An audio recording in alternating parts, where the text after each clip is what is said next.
Exodus, Chapter 1.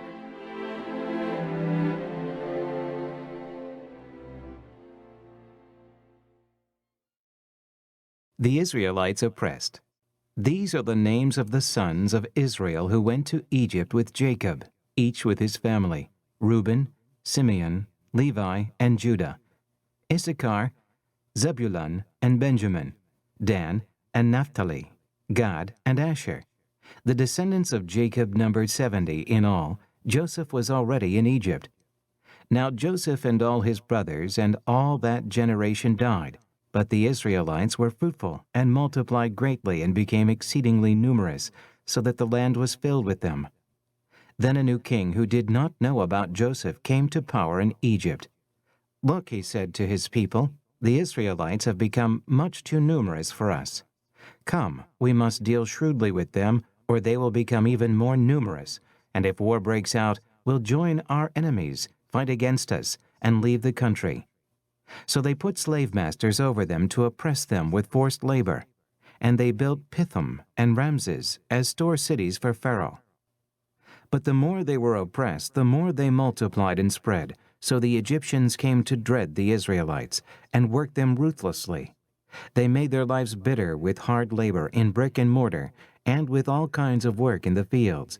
In all their hard labor, the Egyptians used them ruthlessly. The king of Egypt said to the Hebrew midwives, whose name were Shiphrah and Puah, "When you help the Hebrew women in childbirth and observe them on the delivery stool, if it is a boy, kill him, but if it is a girl, let her live." The midwives, however, feared God and did not do what the king of Egypt had told them to do. They let the boys live. Then the king of Egypt summoned the midwives and asked them, "Why have you done this? Why have you let the boys live?" The midwives answered Pharaoh, "Hebrew women are not like Egyptian women. They are vigorous and give birth before the midwives arrive." So God was kind to the midwives, and the people increased and became even more numerous. And because the midwives feared God, he gave them families of their own. Then Pharaoh gave this order to all his people: "Every boy that is born you must throw into the Nile, but let every girl live." Exodus, Chapter 2.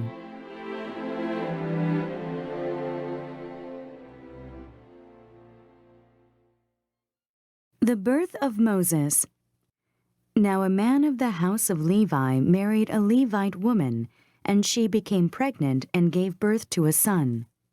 When she saw that he was a fine child, she hid him for 3 months. But when she could hide him no longer, she got a papyrus basket for him and coated it with tar and pitch. Then she placed the child in it and put it among the reeds along the bank of the Nile. His sister stood at a distance to see what would happen to him. Then Pharaoh's daughter went down to the Nile to bathe, and her attendants were walking along the river bank. She saw the basket among the reeds and sent her slave girl to get it. She opened it and saw the baby. He was crying, and she felt sorry for him. "This is one of the Hebrew babies," she said. Then his sister asked Pharaoh's daughter, "Shall I go and get one of the Hebrew women to nurse the baby for you?" "Yes, go," she answered. And the girl went and got the baby's mother. Pharaoh's daughter said to her, "Take this baby and nurse him for me, and I will pay you." So the woman took the baby and nursed him. When the child grew older, she took him to Pharaoh's daughter, and he became her son. She named him Moses, saying, "I drew him out of the water." Moses flees to Midian. One day, after Moses had grown up, he went out to where his own people were and watched them at their hard labor. He saw an Egyptian beating a Hebrew, one of his own people. Glancing this way and that and seeing no one, he killed the Egyptian and hid him in the sand. The next day, he went out and saw 2 Hebrews fighting. He asked the one in the wrong, "Why are you hitting your fellow Hebrew?" The man said, "Who made you ruler and judge over us? Are you thinking of killing me as you killed the Egyptian?" Then Moses was afraid and thought, "What I did must have become known." When Pharaoh heard of this, he tried to kill Moses, but Moses fled from Pharaoh and went to live in Midian, where he sat down by a well. Now a priest of Midian had 7 daughters, and they came to draw water and fill the troughs to water their father's flock. Some shepherds came along and drove them away, but Moses got up and came to their rescue and watered their flock. When the girls returned to Reuel, their father, he asked them, "Why have you returned so early today?" They answered, "An Egyptian rescued us from the shepherds. He even drew water for us and watered the flock." "And where is he?" he asked his daughters. "Why did you leave him? Invite him to have something to eat." Moses agreed to stay with the man, who gave his daughter Zipporah to Moses in marriage. Zipporah gave birth to a son, and Moses named him Gershom, saying, "I have become an alien in a foreign land." During that long period, the king of Egypt died. The Israelites groaned in their slavery and cried out, and their cry for help because of their slavery went up to God. God heard their groaning, and he remembered his covenant with Abraham, with Isaac, and with Jacob. So God looked on the Israelites and was concerned about them. Exodus chapter 3.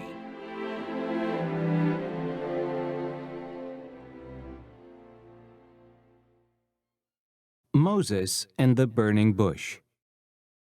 Now Moses was tending the flock of Jethro, his father-in-law, the priest of Midian.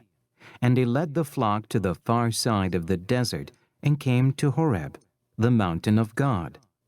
There the angel of the Lord appeared to him in flames of fire from within a bush. Moses saw that though the bush was on fire, it did not burn up. So Moses thought, "I will go over and see this strange sight, why the bush does not burn up." When the Lord saw that he had gone over to look, God called to him from within the bush, "Moses, Moses." And Moses said, "Here I am." "Do not come any closer," God said. "Take off your sandals, for the place where you are standing is holy ground." Then he said, "I am the God of your father, the God of Abraham, the God of Isaac, and the God of Jacob." At this, Moses hid his face because he was afraid to look at God. The Lord said, "I have indeed seen the misery of my people in Egypt. I have heard them crying out because of their slave drivers, and I am concerned about their suffering. So I have come down to rescue them from the hand of the Egyptians, and to bring them up out of that land into a good and spacious land, a land flowing with milk and honey, the home of the Canaanites, Hittites, Amorites, Perizzites, Hivites, and Jebusites. And now the cry of the Israelites has reached me, and I have seen the way the Egyptians are oppressing them. So now go. I am sending you to Pharaoh to bring my people the Israelites out of Egypt." But Moses said to God, "Who am I that I should go to Pharaoh and bring the Israelites out of Egypt?" And God said, "I will be with you, and this will be the sign to you that it is I who have sent you. When you have brought the people out of Egypt, you will worship God on this mountain." Moses said to God, "Suppose I go to the Israelites and say to them, 'The God of your fathers has sent me to you,' and they ask me, 'What is his name?' Then what shall I tell them?" God said to Moses, "I am who I am. This is what you are to say to the Israelites. 'I am has sent me to you.'" God also said to Moses, "Say to the Israelites, 'The Lord, the God of your fathers, the God of Abraham, the God of Isaac, and the God of Jacob has sent me to you.'" This is my name forever, the name by which I am to be remembered from generation to generation. Go assemble the elders of Israel, and say to them, The Lord, the God of your fathers, the God of Abraham, Isaac, and Jacob, appeared to me and said, I have watched over you, and have seen what has been done to you in Egypt, and I have promised to bring you up out of your misery in Egypt into the land of the Canaanites, Hittites, Amorites, Perizzites, Hivites, and Jebusites, a land flowing with milk and honey. The elders of Israel will listen to you. Then you and the elders are to go to the king of Egypt and say to him, The Lord, the God of the Hebrews, has met with us. Let us take a 3-day journey into the desert to offer sacrifices to the Lord our God. But I know that the king of Egypt will not let you go unless a mighty hand compels him. So I will stretch out my hand and strike the Egyptians with all the wonders that I will perform among them. After that, he will let you go. And I will make the Egyptians favorably disposed toward this people, so that when you leave, you will not go empty-handed. Every woman is to ask her neighbor, and any woman living in her house, for articles of silver and gold, and for clothing, which you will put on your sons and daughters. And so you will plunder the Egyptians.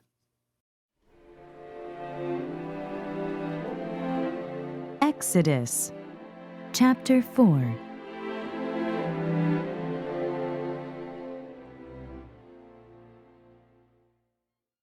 Signs for Moses. Moses answered, What if they do not believe me or listen to me and say, The Lord did not appear to you? Then the Lord said to him, What is that in your hand? A staff, he replied. The Lord said, Throw it on the ground. Moses threw it on the ground, and it became a snake, and he ran from it. Then the Lord said to him, Reach out your hand and take it by the tail. So Moses reached out and took hold of the snake, and it turned back into a staff in his hand.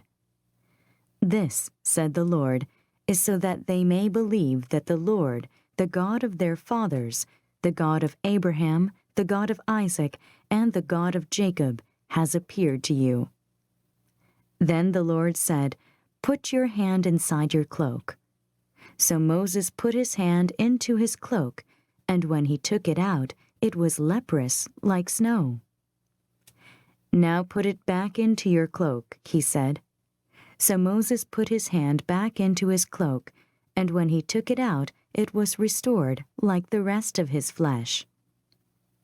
Then the Lord said, If they do not believe you or pay attention to the first miraculous sign, they may believe the second.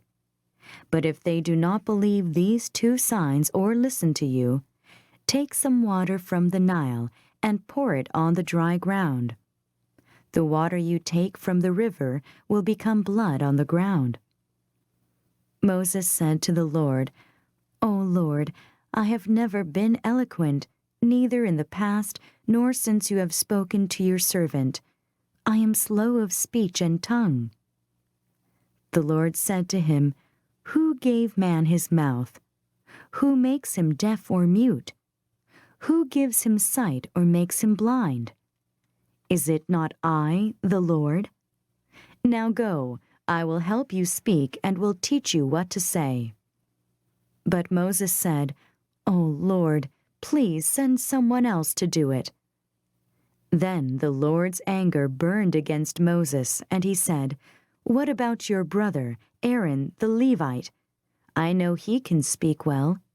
He is already on his way to meet you, and his heart will be glad when he sees you. You shall speak to him and put words in his mouth. I will help both of you speak and will teach you what to do.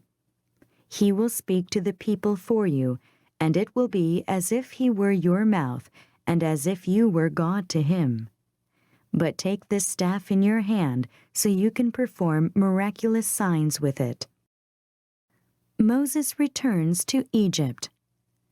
Then Moses went back to Jethro his father-in-law and said to him, Let me go back to my own people in Egypt to see if any of them are still alive." Jethro said, "Go, and I wish you well." Now the Lord had said to Moses in Midian, "Go back to Egypt, for all the men who wanted to kill you are dead." So Moses took his wife and sons, put them on a donkey, and started back to Egypt. And he took the staff of God in his hand. The Lord said to Moses, "When you return to Egypt, see that you perform before Pharaoh all the wonders I have given you the power to do. But I will harden his heart so that he will not let the people go. Then say to Pharaoh, 'This is what the Lord says: Israel is my firstborn son, and I told you, let my son go, so he may worship me. But you refused to let him go, so I will kill your firstborn son.'" At a lodging place on the way, the Lord met Moses and was about to kill him. But Zipporah took a flint knife, cut off her son's foreskin, and touched Moses' feet with it. "Surely you are a bridegroom of blood to me," she said. So the Lord let him alone. At that time she said, "bridegroom of blood," referring to circumcision. The Lord said to Aaron, "Go into the desert to meet Moses." So he met Moses at the mountain of God and kissed him. Then Moses told Aaron everything the Lord had sent him to say, and also about all the miraculous signs he had commanded him to perform. Moses and Aaron brought together all the elders of the Israelites, and Aaron told them everything the Lord had said to Moses. He also performed the signs before the people, and they believed. And when they heard that the Lord was concerned about them and had seen their misery, they bowed down and worshipped.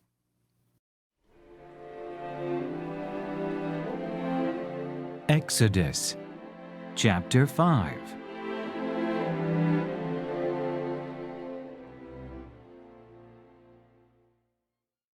Bricks without straw. Afterward, Moses and Aaron went to Pharaoh and said, "This is what the Lord, the God of Israel, says. Let my people go, so that they may hold a festival to me in the desert." Pharaoh said, "Who is the Lord that I should obey him and let Israel go? I do not know the Lord, and I will not let Israel go." Then they said, "The God of the Hebrews has met with us. Now let us take a 3-day journey into the desert to offer sacrifices to the Lord our God, or he may strike us with plagues or with the sword." But the king of Egypt said, "Moses and Aaron, why are you taking the people away from their labor? Get back to your work." Then Pharaoh said, "Look, the people of the land are now numerous, and you are stopping them from working." That same day Pharaoh gave this order to the slave drivers and foremen in charge of the people: "You are no longer to supply the people with straw for making bricks. Let them go and gather their own straw. But require them to make the same number of bricks as before. Don't reduce the quota. They are lazy. That is why they are crying out. Let us go and sacrifice to our God. Make the work harder for the men so that they keep working and pay no attention to lies." Then the slave drivers and the foremen went out and said to the people, "This is what Pharaoh says: I will not give you any more straw. Go and get your own straw wherever you can find it, but your work will not be reduced at all." So the people scattered all over Egypt to gather stubble to use for straw. The slave drivers kept pressing them, saying, "Complete the work required of you for each day, just as when you had straw." The Israelite foremen appointed by Pharaoh's slave drivers were beaten and were asked, "Why didn't you meet your quota of bricks yesterday or today as before?" Then the Israelite foreman went and appealed to Pharaoh. "Why have you treated your servants this way? Your servants are given no straw, yet we are told, 'Make bricks.' Your servants are being beaten. but the fault is with your own people." Pharaoh said, "Lazy, that's what you are, lazy. That is why you keep saying, 'Let us go and sacrifice to the Lord.' Now, get to work.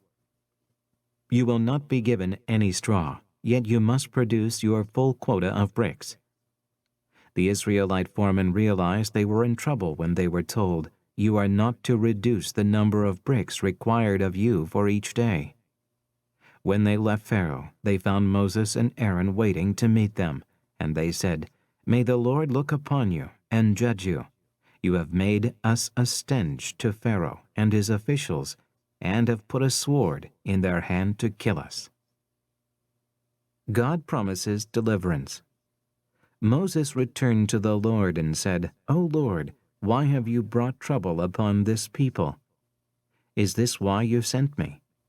Ever since I went to Pharaoh to speak in your name, he has brought trouble upon this people, and you have not rescued your people at all."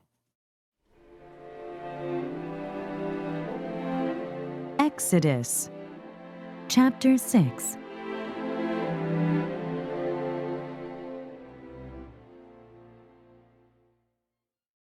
Then the Lord said to Moses, "Now you will see what I will do to Pharaoh. Because of my mighty hand, he will let them go. Because of my mighty hand, he will drive them out of his country." God also said to Moses, "I am the Lord. I appeared to Abraham, to Isaac, and to Jacob as God Almighty. But by my name, the Lord, I did not make myself known to them.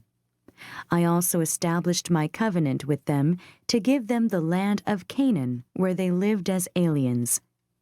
Moreover, I have heard the groaning of the Israelites, whom the Egyptians are enslaving, and I have remembered my covenant.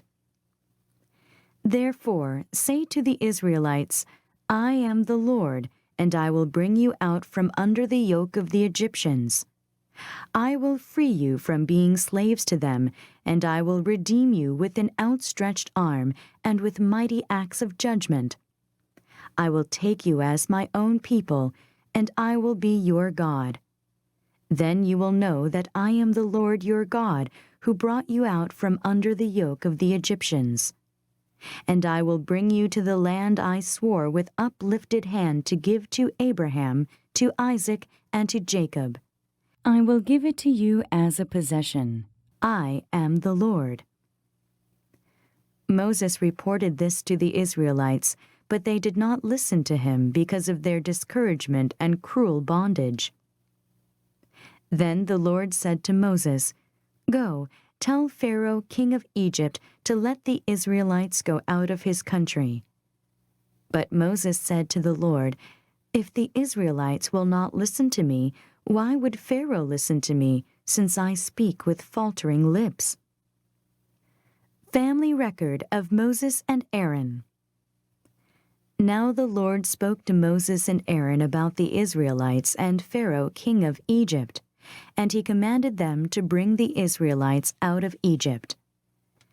These were the heads of their families. The sons of Reuben, the firstborn son of Israel, were Hanok and Palu, Hezron and Carmi. These were the clans of Reuben.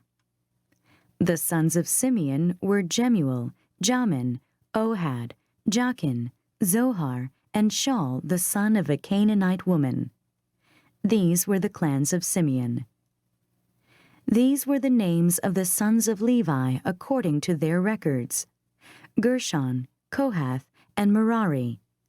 Levi lived 137 years. The sons of Gershon by clans were Libni and Shimei. The sons of Kohath were Amram, Izhar, Hebron, and Uzziel. Kohath lived 133 years. The sons of Merari were Mali and Mushi. These were the clans of Levi according to their records. Amram married his father's sister Jochebed, who bore him Aaron and Moses. Amram lived 137 years. The sons of Izhar were Korah, Nepheg, and Zikri. The sons of Uzziel were Mishael, Elzaphan, and Sithri. Aaron married Elisheba, daughter of Amminadab and sister of Nahshon, and she bore him Nadab and Abihu, Eleazar and Ithamar. The sons of Korah were Asher, Elkanah, and Abiasaph. These were the Korahite clans. Eleazar, son of Aaron, married one of the daughters of Putiel, and she bore him Phinehas. These were the heads of the Levite families, clan by clan. It was the same Aaron and Moses to whom the Lord said, "Bring the Israelites out of Egypt by their divisions." They were the ones who spoke to Pharaoh, king of Egypt, about bringing the Israelites out of Egypt. It was the same Moses and Aaron. Aaron to speak for Moses. Now when the Lord spoke to Moses in Egypt, he said to him, "I am the Lord. Tell Pharaoh, king of Egypt, everything I tell you." But Moses said to the Lord, "Since I speak with faltering lips, why would Pharaoh listen to me?" Exodus chapter 7.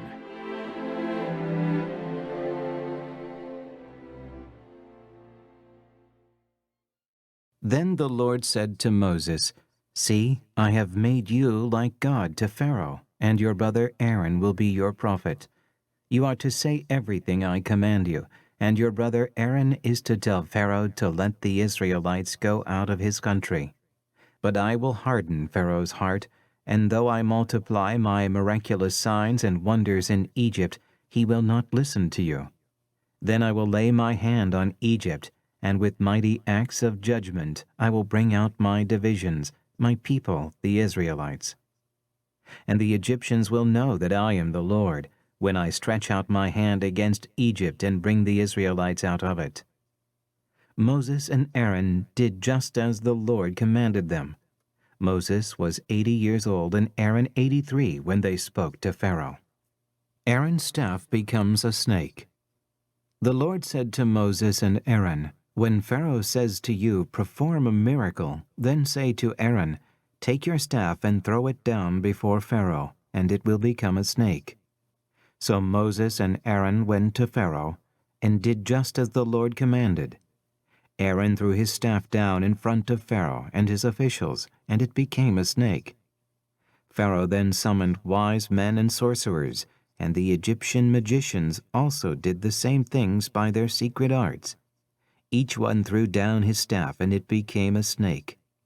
But Aaron's staff swallowed up their staffs. Yet Pharaoh's heart became hard, and he would not listen to them, just as the Lord had said. The plague of blood. Then the Lord said to Moses, "Pharaoh's heart is unyielding. He refuses to let the people go. Go to Pharaoh in the morning as he goes out to the water. Wait on the bank of the Nile to meet him, and take in your hand the staff that was changed into a snake. Then say to him, 'The Lord, the God of the Hebrews, has sent me to say to you, Let my people go, so that they may worship me in the desert. But until now you have not listened. This is what the Lord says. By this you will know that I am the Lord. With the staff that is in my hand I will strike the water of the Nile, and it will be changed into blood. The fish in the Nile will die, and the river will stink. The Egyptians will not be able to drink its water." The Lord said to Moses, "Tell Aaron, take your staff and stretch out your hand over the waters of Egypt, over the streams and canals, over the ponds, and all the reservoirs, and they will turn to blood. Blood will be everywhere in Egypt, even in the wooden buckets and stone jars." Moses and Aaron did just as the Lord had commanded. He raised his staff in presence of Pharaoh and his officials, and struck the water of the Nile, and all the water was changed into blood. The fish in the Nile died, and the river smelled so bad that the Egyptians could not drink its water. Blood was everywhere in Egypt. But the Egyptian magicians did the same things by their secret arts, and Pharaoh's heart became hard. He would not listen to Moses and Aaron, just as the Lord had said. Instead, he turned and went into his palace and did not take even this to heart. And all the Egyptians dug along the Nile to get drinking water because they could not drink the water of the river. Exodus chapter 8.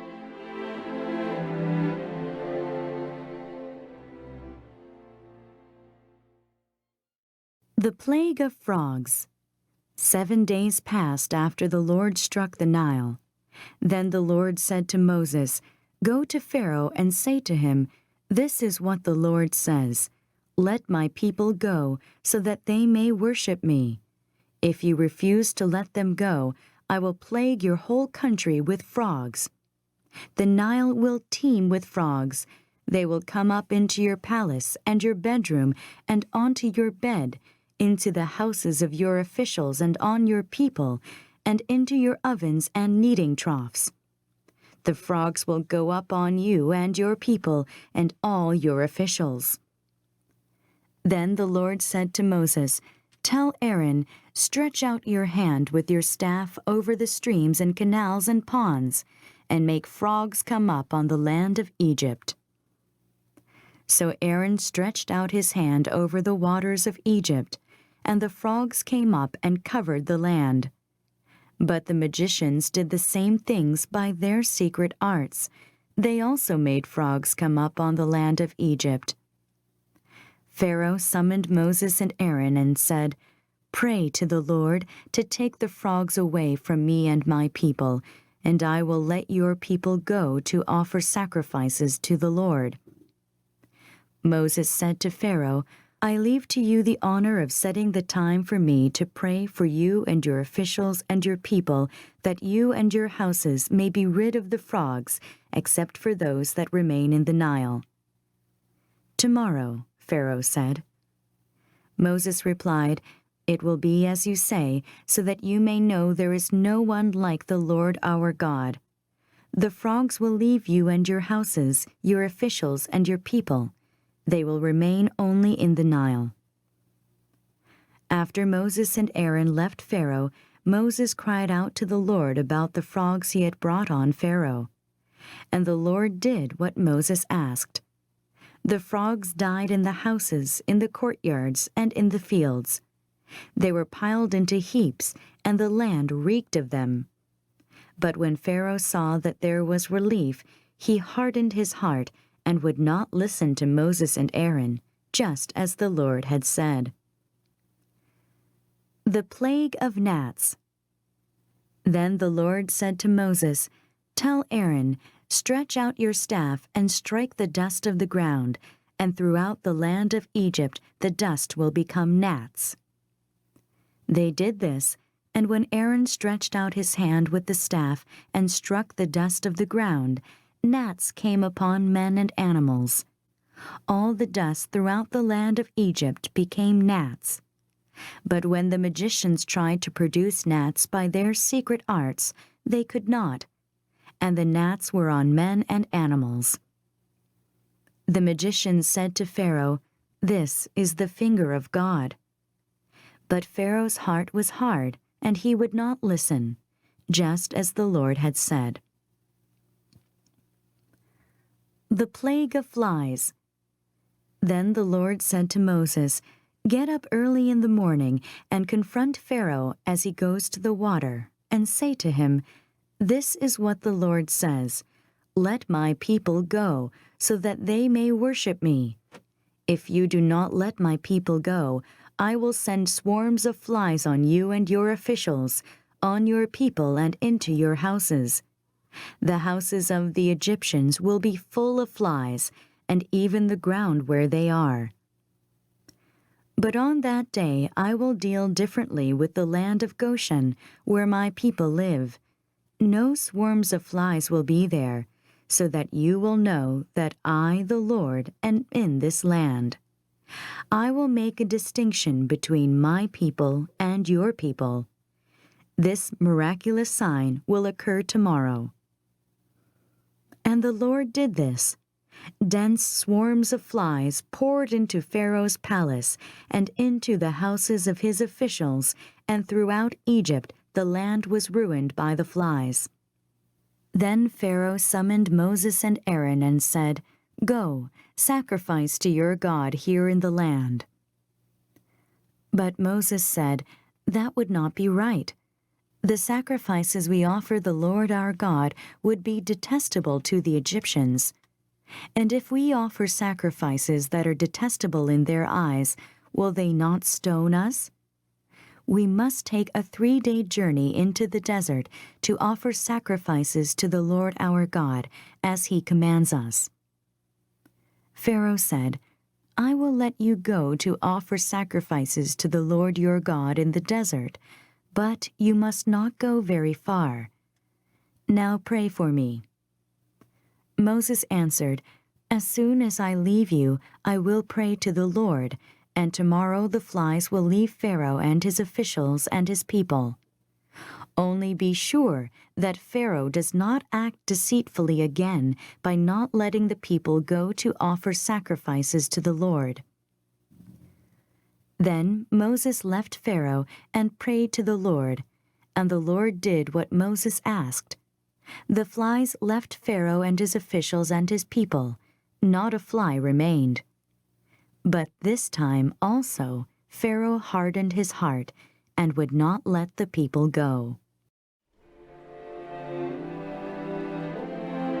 Exodus chapter 9.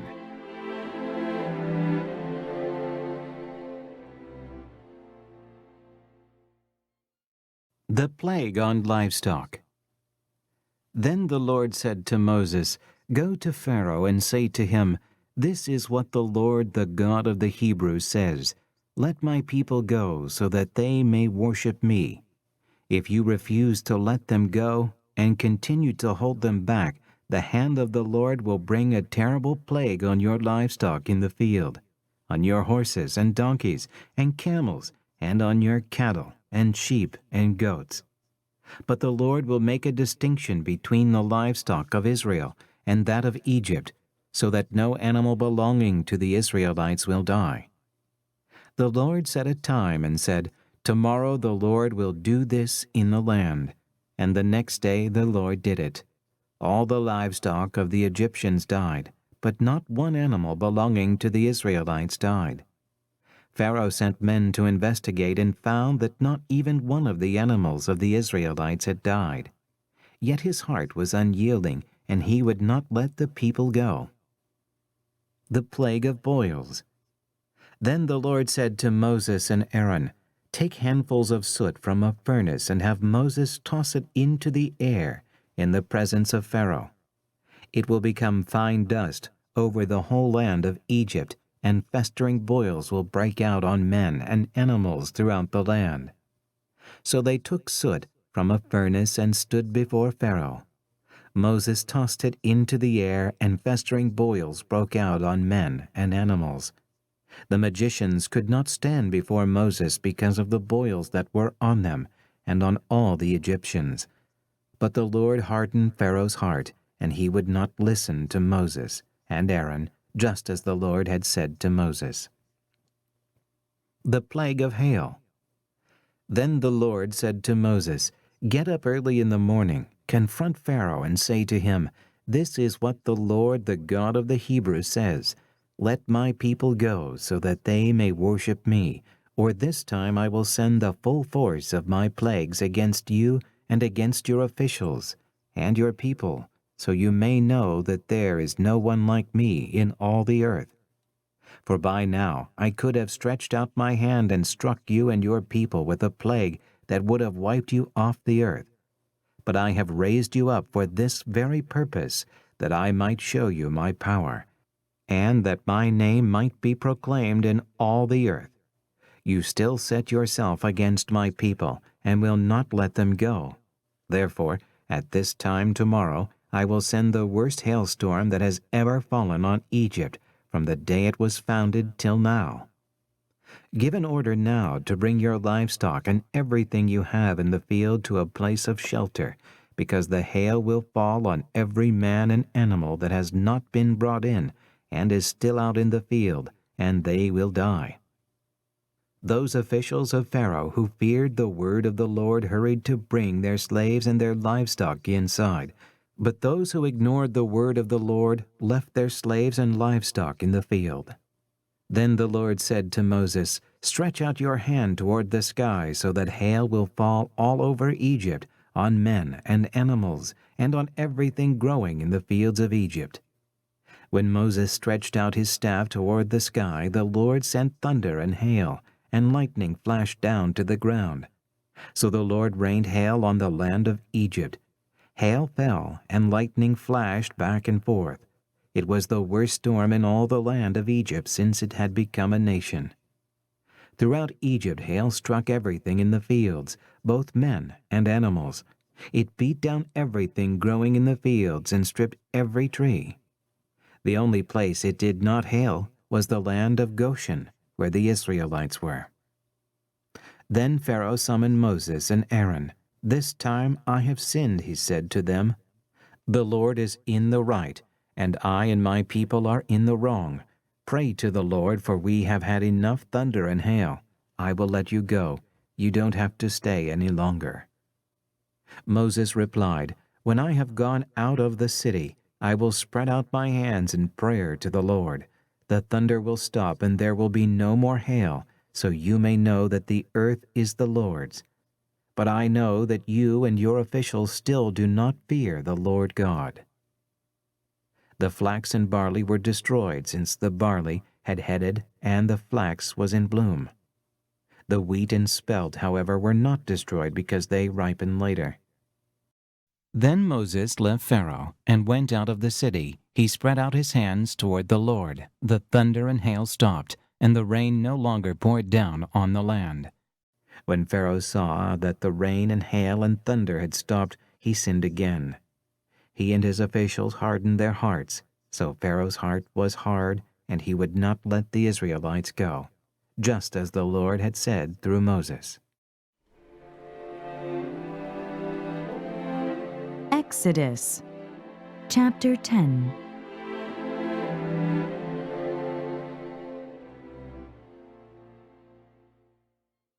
The plague of locusts. Then the Lord said to Moses, "Go to Pharaoh, for I have hardened his heart and the hearts of his officials, so that I may perform these miraculous signs of mine among them, that you may tell your children and grandchildren how I dealt harshly with the Egyptians, and how I performed my signs among them, and that you may know that I am the Lord." So Moses and Aaron went to Pharaoh and said to him, "This is what the Lord, the God of Hebrews, says. How long will you refuse to humble yourself before me? Let my people go, so that they may worship me. If you refuse to let them go, I will bring locusts into your country tomorrow. They will cover the face of the ground so that it cannot be seen. They will devour what little you have left after the hail, including every tree that is growing in your fields. They will fill your houses and those of all your officials and all the Egyptians, something neither your fathers nor your forefathers have ever seen from the day they settled in this land till now." Then Moses turned and left Pharaoh. Pharaoh's officials said to him, "How long will this man be a snare to us? Let the people go, so that they may worship the Lord their God. Do you not yet realize that Egypt is ruined?" Then Moses and Aaron were brought back to Pharaoh. "Go, worship the Lord your God," he said. "But just who will be going?" Moses answered, "We will go with our young and old, with our sons and daughters, and with our flocks and herds, because we are to celebrate a festival to the Lord."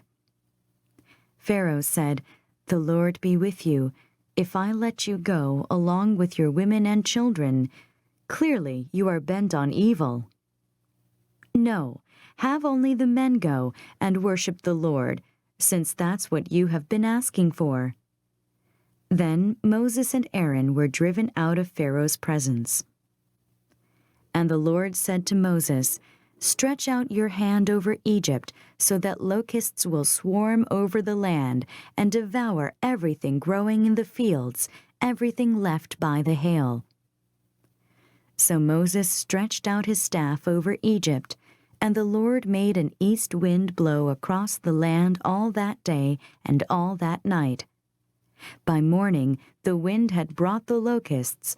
They invaded all Egypt and settled down in every area of the country in great numbers. Never before had there been such a plague of locusts, nor will there ever be again. They covered all the ground until it was black. They devoured all that was left after the hail, everything growing in the fields and the fruit on the trees. Nothing green remained on tree or plant in all the land of Egypt. Pharaoh quickly summoned Moses and Aaron and said, "I have sinned against the Lord your God and against you. Now forgive my sin once more, and pray to the Lord your God to take this deadly plague away from me." Moses then left Pharaoh and prayed to the Lord. And the Lord changed the wind to a very strong west wind, which caught up the locusts and carried them into the Red Sea. Not a locust was left anywhere in Egypt. But the Lord hardened Pharaoh's heart, and he would not let the Israelites go. The Plague of Darkness. Then the Lord said to Moses, "Stretch out your hand toward the sky, so that darkness will spread over Egypt, darkness that can be felt." So Moses stretched out his hand toward the sky, and total darkness covered all Egypt for 3 days. No one could see anyone else or leave his place for 3 days. Yet all the Israelites had light in the places where they lived. Then Pharaoh summoned Moses and said, "Go, worship the Lord. Even your women and children may go with you. Only leave your flocks and herds behind." But Moses said, "You must allow us to have sacrifices and burnt offerings to present to the Lord our God. Our livestock, too, must go with us. Not a hoof is to be left behind. We have to use some of them in worshiping the Lord our God, and until we get there, we will not know what we are to use to worship the Lord." But the Lord hardened Pharaoh's heart, and he was not willing to let them go. Pharaoh said to Moses, "Get out of my sight. Make sure you do not appear before me again. The day you see my face, you will die."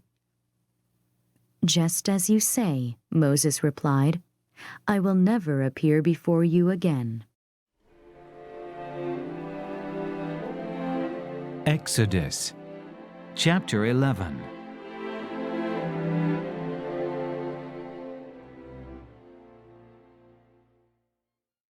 The plague on the firstborn. Now the Lord had said to Moses, "I will bring one more plague on Pharaoh and on Egypt. After that, he will let you go from here, and when he does, he will drive you out completely. Tell the people that men and women alike are to ask their neighbors for articles of silver and gold." The Lord made the Egyptians favorably disposed toward the people, and Moses himself was highly regarded in Egypt by Pharaoh's officials and by the people. So Moses said, "This is what the Lord says. About midnight I will go throughout Egypt. Every firstborn son in Egypt will die, from the firstborn son of Pharaoh, who sits on the throne, to the firstborn son of the slave girl, who is at her handmill, and all the firstborn of the cattle as well. There will be loud wailing throughout Egypt, worse than there has ever been or ever will be again. But among the Israelites, not a dog will bark at any man or animal. Then you will know that the Lord makes a distinction between Egypt and Israel. All these officials of yours will come to me, bowing down before me and saying, 'Go, you, and all the people who follow you.' After that I will leave." Then Moses, hot with anger, left Pharaoh. The Lord had said to Moses, Pharaoh will refuse to listen to you, so that my wonders may be multiplied in Egypt. Moses and Aaron performed all these wonders before Pharaoh, but the Lord hardened Pharaoh's heart, and he would not let the Israelites go out of his country. Exodus chapter 12.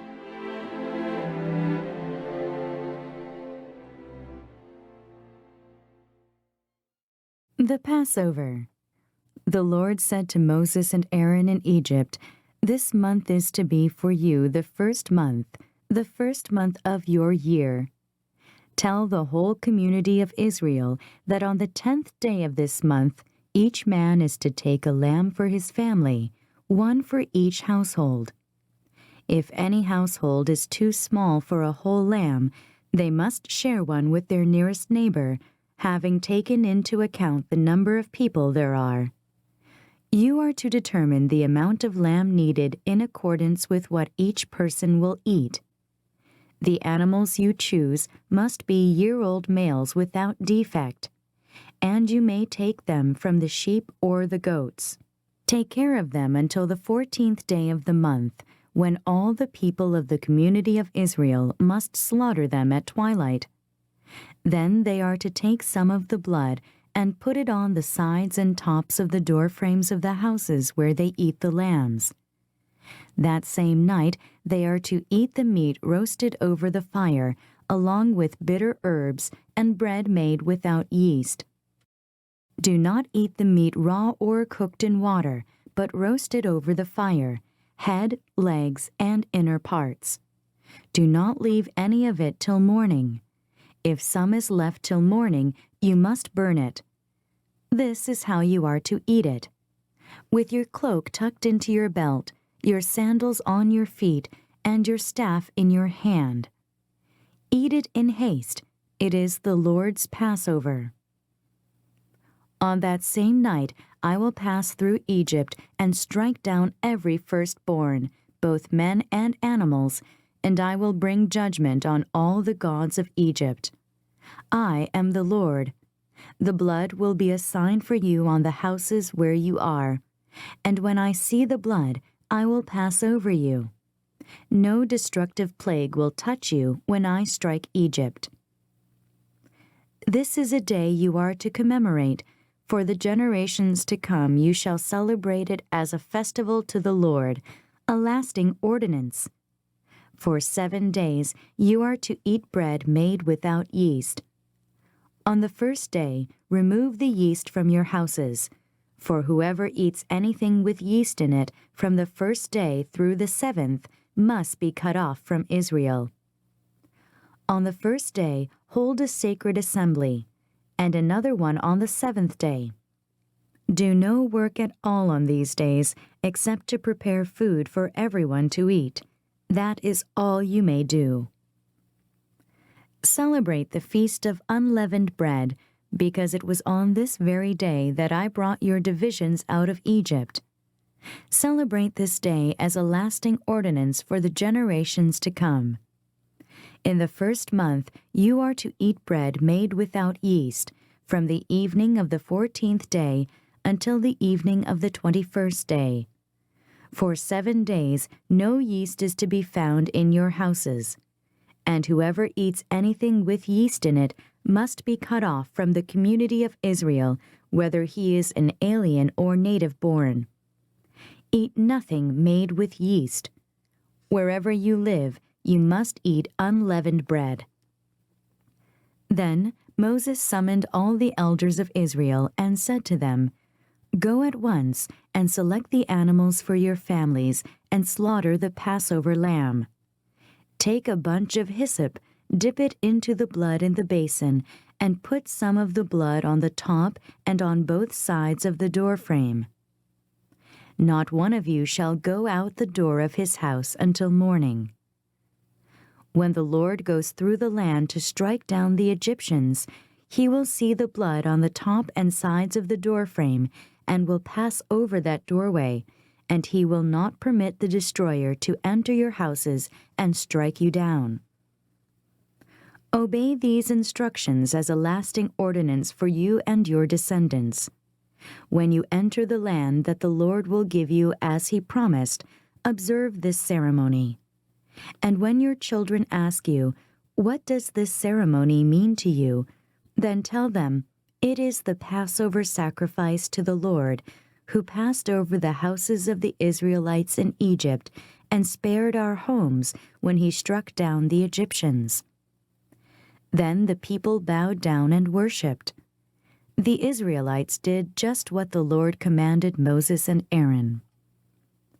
At midnight, the Lord struck down all the firstborn in Egypt, from the firstborn of Pharaoh, who sat on the throne, to the firstborn of the prisoner who was in the dungeon, and the firstborn of all the livestock as well. Pharaoh and all his officials and all the Egyptians got up during the night, and there was loud wailing in Egypt, for there was not a house without someone dead. The Exodus. During the night, Pharaoh summoned Moses and Aaron and said, "Up, leave my people, you and the Israelites. Go, worship the Lord as you have requested. Take your flocks and herds, as you have said, and go, and also bless me." The Egyptians urged the people to hurry and leave the country, for otherwise, they said, "We will all die." So the people took their dough before the yeast was added and carried it on their shoulders in kneading troughs wrapped in clothing. The Israelites did as Moses instructed and asked the Egyptians for articles of silver and gold and for clothing. The Lord had made the Egyptians favorably disposed toward the people, and they gave them what they asked for, so they plundered the Egyptians. The Israelites journeyed from Ramses to Sukkoth. There were about 600,000 men on foot, besides women and children. Many other people went up with them, as well as large droves of livestock, both flocks and herds. With the dough they had brought from Egypt, they baked cakes of unleavened bread. The dough was without yeast because they had been driven out of Egypt and did not have time to prepare food for themselves. Now the length of time the Israelite people lived in Egypt was 430 years. At the end of the 430 years, to the very day, all the Lord's divisions left Egypt. Because the Lord kept vigil that night to bring them out of Egypt, on this night all the Israelites are to keep vigil to honor the Lord for the generations to come. Passover Restrictions. The Lord said to Moses and Aaron, "These are the regulations for the Passover. No foreigner is to eat of it. Any slave you have bought may eat of it after you have circumcised him, but a temporary resident and a hired worker may not eat of it. It must be eaten inside one house. Take none of the meat outside the house. Do not break any of the bones. The whole community of Israel must celebrate it. An alien living among you who wants to celebrate the Lord's Passover must have all the males in his household circumcised. Then he may take part like one born in the land. No uncircumcised male may eat of it. The same law applies to the native-born and to the alien living among you." All the Israelites did just what the Lord had commanded Moses and Aaron. And on that very day, the Lord brought the Israelites out of Egypt by their divisions. Exodus, chapter 13.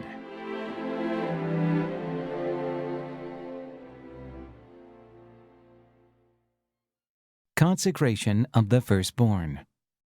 The Lord said to Moses, "Consecrate to me every firstborn male. The first offspring of every womb among the Israelites belongs to me, whether man or animal." Then Moses said to the people, "Commemorate this day, the day you came out of Egypt, out of the land of slavery, because the Lord brought you out of it with a mighty hand. Eat nothing containing yeast.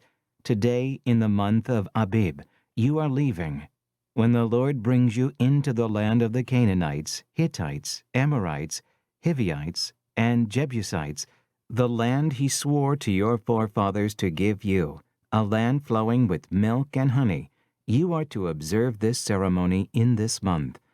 For 7 days eat bread made without yeast, and on the 7th day hold a festival to the Lord. Eat unleavened bread during those 7 days. Nothing with yeast in it is to be seen among you. Nor shall any yeast be seen anywhere within your borders. On that day tell your son, I do this because of what the Lord did for me when I came out of Egypt. This observance will be for you like a sign on your hand, and a reminder on your forehead that the law of the Lord is to be on your lips. For the Lord brought you out of Egypt with his mighty hand. You must keep this ordinance at the appointed time, year after year. After the Lord brings you into the land of the Canaanites and gives it to you, as he promised on oath to you and your forefathers, you are to give over to the Lord the first offspring of every womb. All the firstborn males of your livestock belong to the Lord. Redeem with a lamb every firstborn donkey. But if you do not redeem it, break its neck. Redeem every firstborn among your sons. In days to come, when your son asks you, What does this mean? Say to him, With a mighty hand the Lord brought us out of Egypt, out of the land of slavery. When Pharaoh stubbornly refused to let us go, the Lord killed every firstborn in Egypt, both man and animal.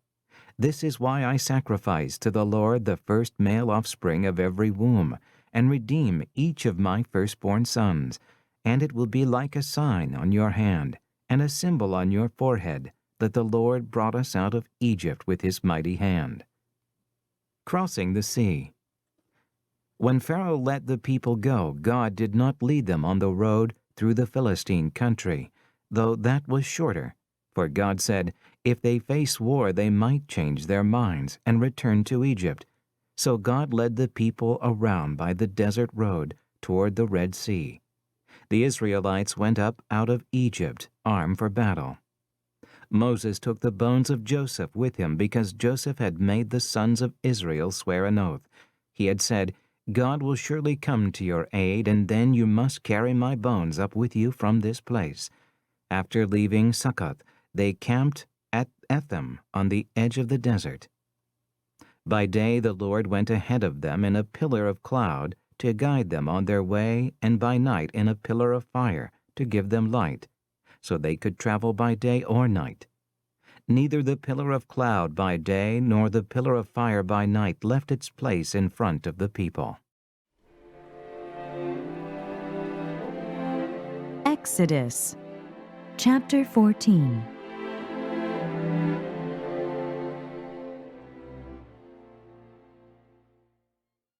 Then the Lord said to Moses, Tell the Israelites to turn back and encamp near Pi-hahiroth, between Migdol and the sea.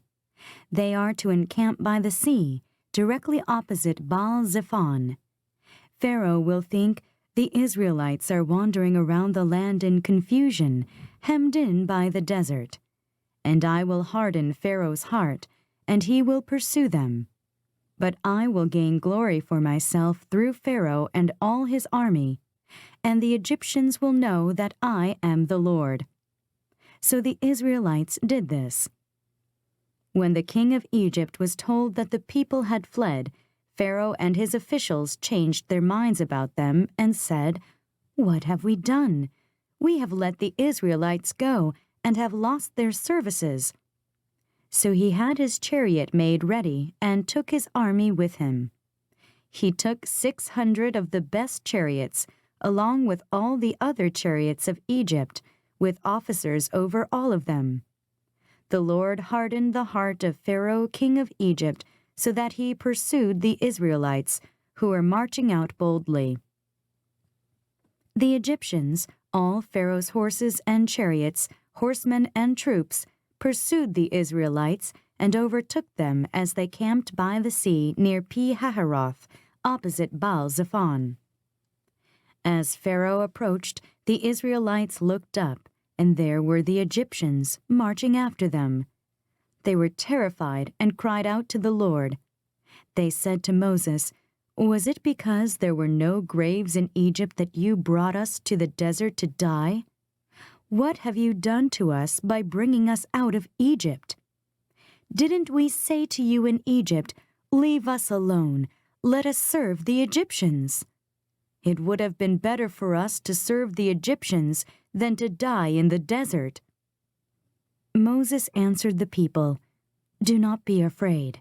Stand firm, and you will see the deliverance the Lord will bring you today. The Egyptians you see today, you will never see again. The Lord will fight for you. You need only to be still." Then the Lord said to Moses, "Why are you crying out to me? Tell the Israelites to move on. Raise your staff and stretch out your hand over the sea to divide the water, so that the Israelites can go through the sea on dry ground. I will harden the hearts of the Egyptians, so that they will go in after them. And I will gain glory through Pharaoh and all his army, through his chariots and his horsemen. The Egyptians will know that I am the Lord when I gain glory through Pharaoh, his chariots, and his horsemen." Then the angel of God, who had been traveling in front of Israel's army, withdrew and went behind them. The pillar of cloud also moved from in front and stood behind them, coming between the armies of Egypt and Israel. Throughout the night the cloud brought darkness to the one side and light to the other side, so neither went near the other all night long.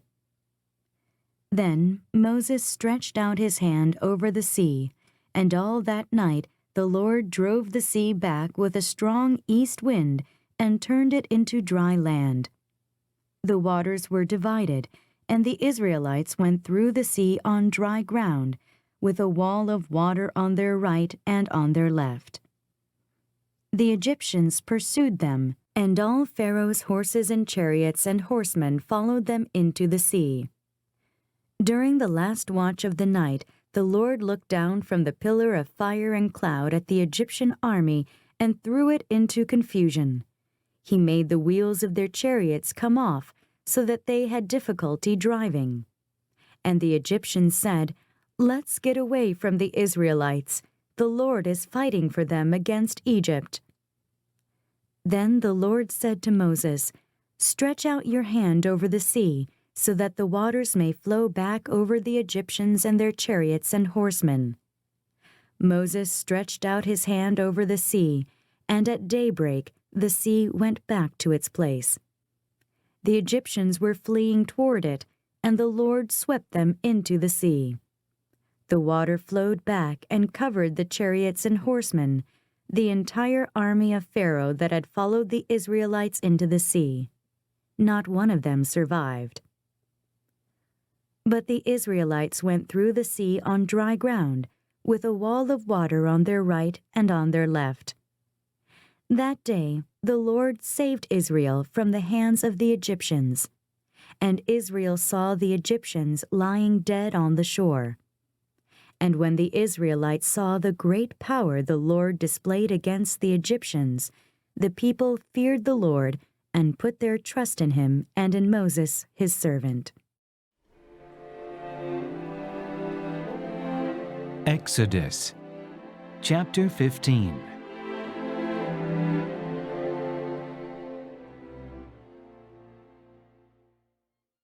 The Song of Moses and Miriam. Then Moses and the Israelites sang this song to the Lord. I will sing to the Lord, for he is highly exalted. The horse and its rider he has hurled into the sea. The Lord is my strength and my song. He has become my salvation. He is my God, and I will praise him, my father's God, and I will exalt him. The Lord is a warrior. The Lord is his name. Pharaoh's chariots and his army he has hurled into the sea. The best of Pharaoh's officers are drowned in the Red Sea. The deep waters have covered them. They sank to the depths like a stone. Your right hand, O Lord, was majestic in power. Your right hand, O Lord, shattered the enemy. In the greatness of your majesty you threw down those who opposed you. You unleashed your burning anger. It consumed them like stubble. By the blast of your nostrils the waters piled up. The surging water stood firm like a wall. The deep waters congealed in the heart of the sea. The enemy boasted, I will pursue, I will overtake them, I will divide the spoils, I will gorge myself on them, I will draw my sword, and my hand will destroy them. But you blew with your breath, and the sea covered them.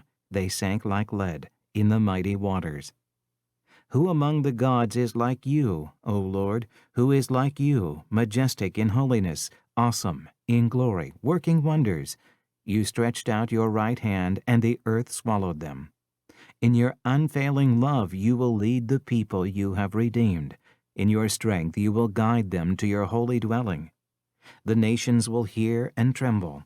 Anguish will grip the people of Philistia. The chiefs of Edom will be terrified. The leaders of Moab will be seized with trembling.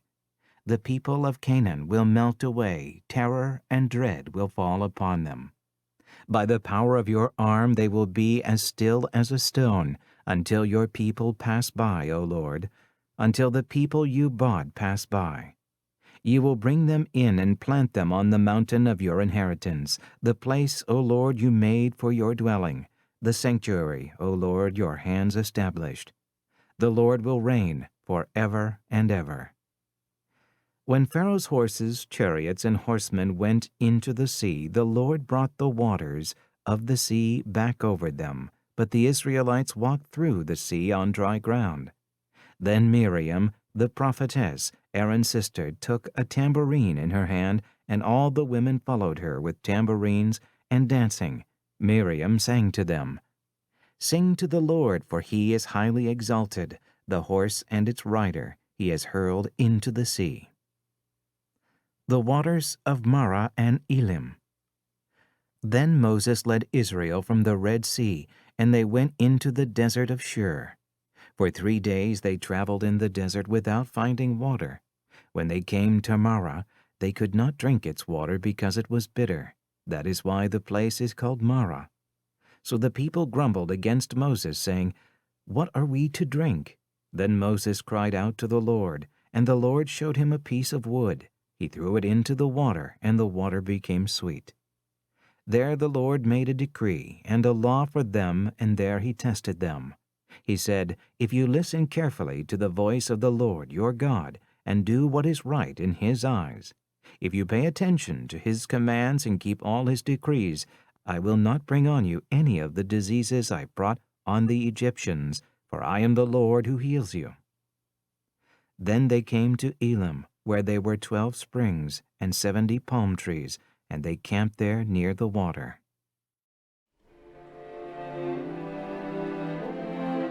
Exodus, chapter 16.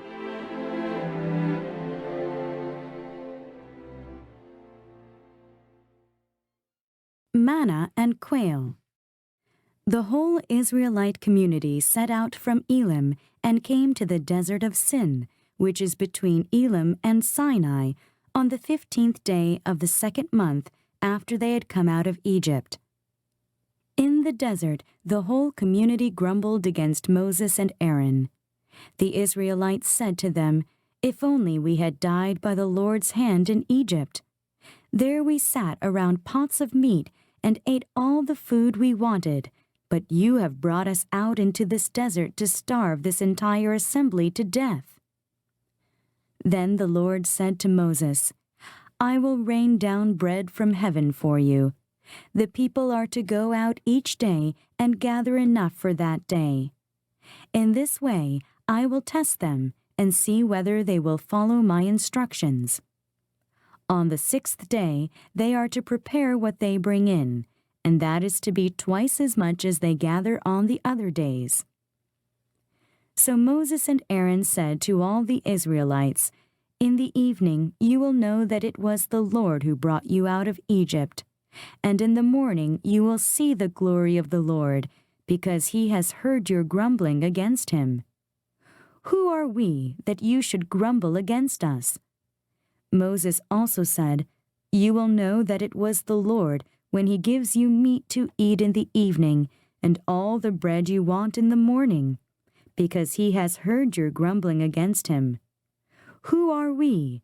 You are not grumbling against us, but against the Lord." Then Moses told Aaron, "Say to the entire Israelite community, 'Come before the Lord, for he has heard your grumbling.'" While Aaron was speaking to the whole Israelite community, they looked toward the desert, and there was the glory of the Lord appearing in the cloud. The Lord said to Moses, "I have heard the grumbling of the Israelites. Tell them, 'At twilight you will eat meat, and in the morning you will be filled with bread. Then you will know that I am the Lord your God.'" That evening quail came and covered the camp, and in the morning there was a layer of dew around the camp. When the dew was gone, thin flakes like frost on the ground appeared on the desert floor. When the Israelites saw it, they said to each other, "What is it?" For they did not know what it was. Moses said to them, "It is the bread the Lord has given you to eat. This is what the Lord has commanded. Each one is to gather as much as he needs. Take an omer for each person you have in your tent." The Israelites did as they were told. Some gathered much, some little. And when they measured it by the omer, he who gathered much did not have too much, and he who gathered little did not have too little. Each one gathered as much as he needed. Then Moses said to them, "No one is to keep any of it until morning." However, some of them paid no attention to Moses. They kept part of it until morning, but it was full of maggots and began to smell. So Moses was angry with them. Each morning, everyone gathered as much as he needed, and when the sun grew hot, it melted away. On the 6th day, they gathered twice as much, 2 omers for each person, and the leaders of the community came and reported this to Moses. He said to them, "This is what the Lord commanded. Tomorrow is to be a day of rest, a holy Sabbath to the Lord. So bake what you want to bake, and boil what you want to boil. Save whatever is left and keep it until morning." So they saved it until morning, as Moses commanded, and it did not stink or get maggots in it. "Eat it today," Moses said, "because today is a Sabbath to the Lord. You will not find any of it on the ground today. 6 days you are to gather it, but on the 7th day, the Sabbath, there will not be any." Nevertheless, some of the people went out on the 7th day to gather it, but they found none. Then the Lord said to Moses, "How long will you refuse to keep my commands and my instructions? Bear in mind that the Lord has given you the Sabbath. That is why on the 6th day he gives you bread for 2 days. Everyone is to stay where he is on the 7th day. No one is to go out." So the people rested on the 7th day. The people of Israel called the bread manna. It was white like coriander seed and tasted like wafers made with honey. Moses said, "This is what the Lord has commanded. Take an omer of manna and keep it for the generations to come, so they can see the bread I gave you to eat in the desert when I brought you out of Egypt." So Moses said to Aaron, "Take a jar and put an omer of manna in it. Then place it before the Lord to be kept for the generations to come." As the Lord commanded Moses, Aaron put the manna in front of the testimony that it might be kept. The Israelites ate manna 40 years until they came to a land that was settled. They ate manna until they reached the border of Canaan. An omer is 1/10 of an ephah.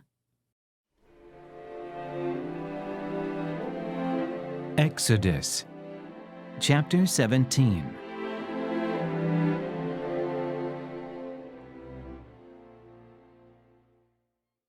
Water from the rock. The whole Israelite community set out from the desert of sin, traveling from place to place as the Lord commanded.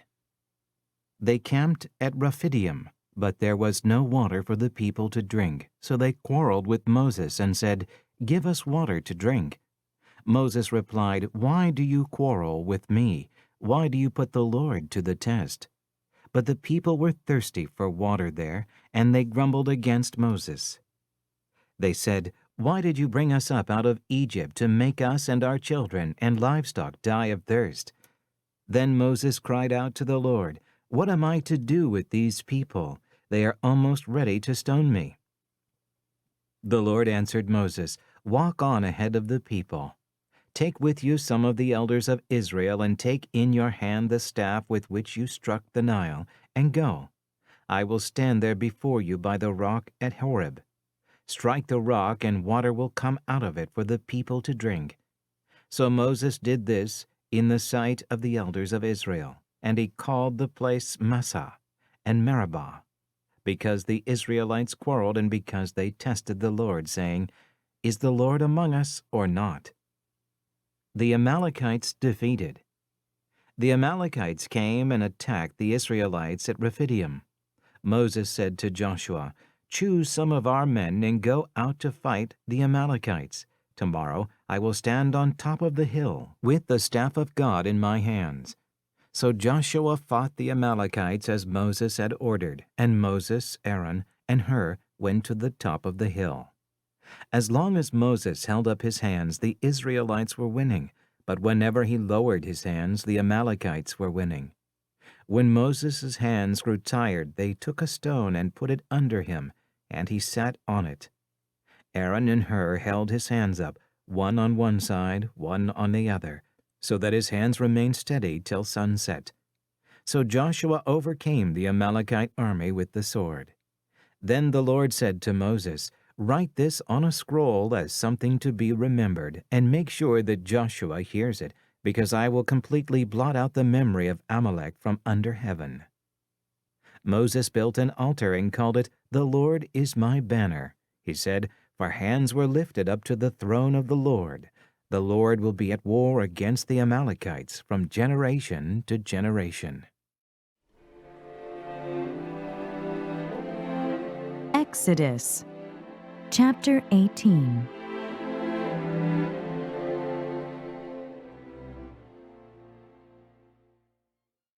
Jethro visits Moses.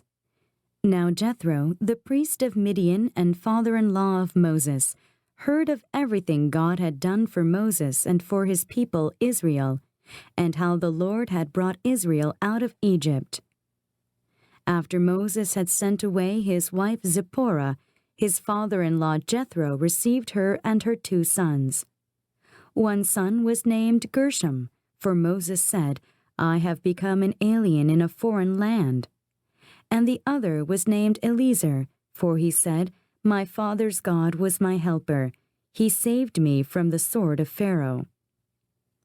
Jethro, Moses' father-in-law, together with Moses' sons and wife, came to him in the desert, where he was camped near the mountain of God. Jethro had sent word to him, "I, your father-in-law Jethro, am coming to you with your wife and her 2 sons." So Moses went out to meet his father-in-law and bowed down and kissed him. They greeted each other and then went into the tent. Moses told his father-in-law about everything the Lord had done to Pharaoh and the Egyptians for Israel's sake, and about all the hardships they had met along the way, and how the Lord had saved them. Jethro was delighted to hear about all the good things the Lord had done for Israel in rescuing them from the hand of the Egyptians. He said, "Praise be to the Lord, who rescued you from the hand of the Egyptians and of Pharaoh, and who rescued the people from the hand of the Egyptians. Now I know that the Lord is greater than all other gods, for he did this to those who had treated Israel arrogantly." Then Jethro, Moses' father-in-law, brought a burnt offering and other sacrifices to God. And Aaron came with all the elders of Israel to eat bread with Moses' father-in-law in the presence of God. The next day Moses took his seat to serve as judge for the people, and they stood around him from morning till evening. When his father-in-law saw all that Moses was doing for the people, he said, "What is this you are doing for the people? Why do you alone sit as judge, while all these people stand around you from morning till evening?"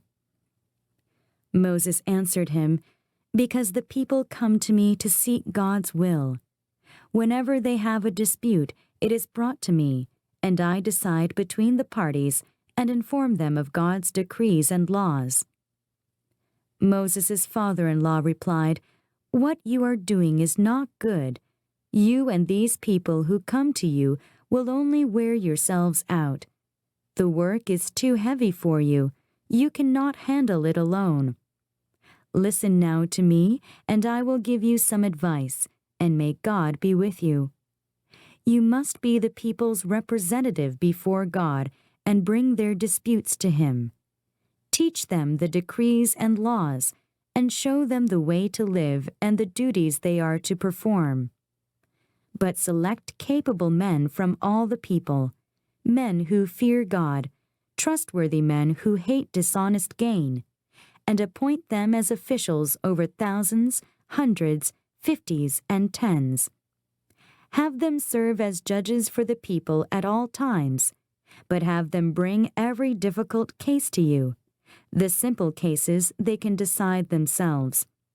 That will make your load lighter, because they will share it with you. If you do this, and God so commands, you will be able to stand the strain, and all these people will go home satisfied." Moses listened to his father-in-law and did everything he said. He chose capable men from all Israel and made them leaders of the people, officials over thousands, hundreds, fifties, and tens. They served as judges for the people at all times. The difficult cases they brought to Moses, but the simple ones they decided themselves. Then Moses sent his father-in-law on his way, and Jethro returned to his own country. Exodus, chapter 19.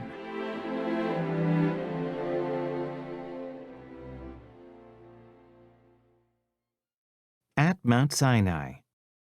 In the 3rd month after the Israelites left Egypt, on the very day, they came to the desert of Sinai.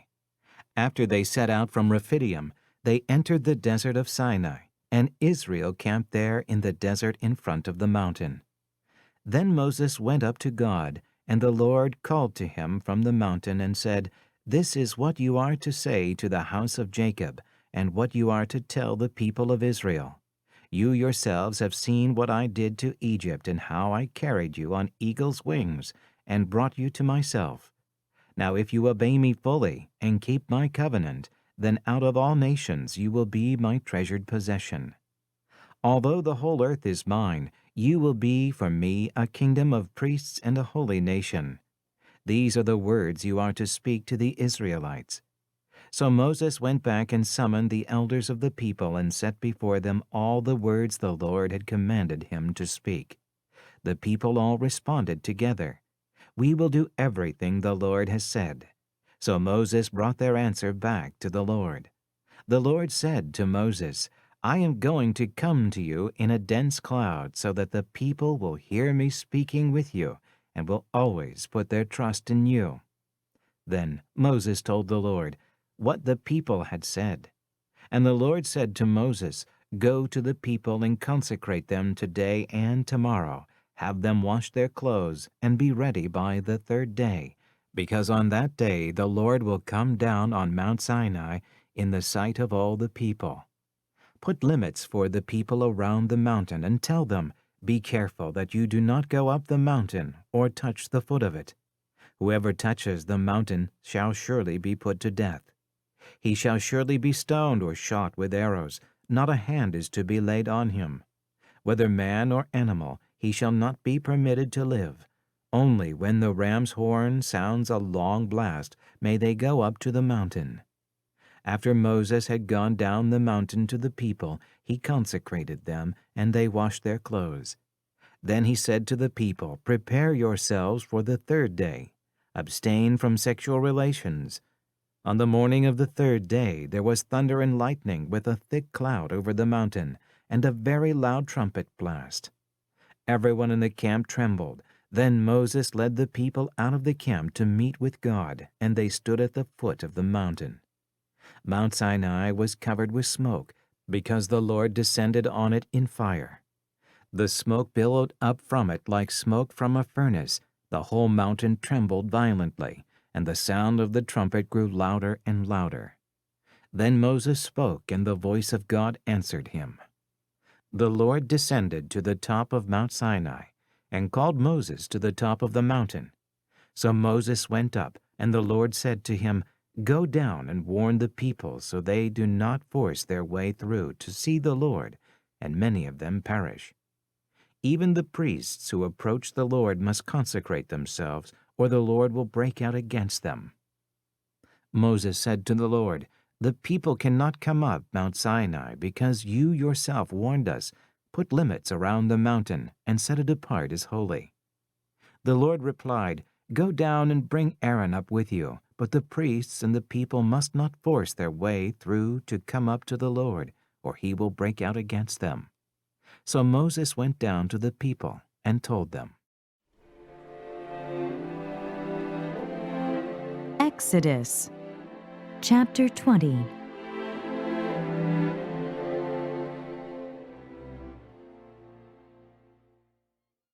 The 10 Commandments. And God spoke all these words. I am the Lord your God, who brought you out of Egypt, out of the land of slavery. You shall have no other gods before me. You shall not make for yourself an idol in the form of anything in heaven above, or on the earth beneath, or in the waters below. You shall not bow down to them or worship them. For I, the Lord your God, am a jealous God, punishing the children for the sin of the fathers to the 3rd and 4th generation of those who hate me, but showing love to 1,000 generations of those who love me and keep my commandments. You shall not misuse the name of the Lord your God, for the Lord will not hold anyone guiltless who misuses his name. Remember the Sabbath day by keeping it holy. 6 days you shall labor and do all your work, but the 7th day is a Sabbath to the Lord your God. On it you shall not do any work, neither you nor your son or daughter, nor your manservant or maidservant, nor your animals, nor the alien within your gates. For in 6 days the Lord made the heavens and the earth, the sea, and all that is in them, but he rested on the 7th day. Therefore the Lord blessed the Sabbath day and made it holy.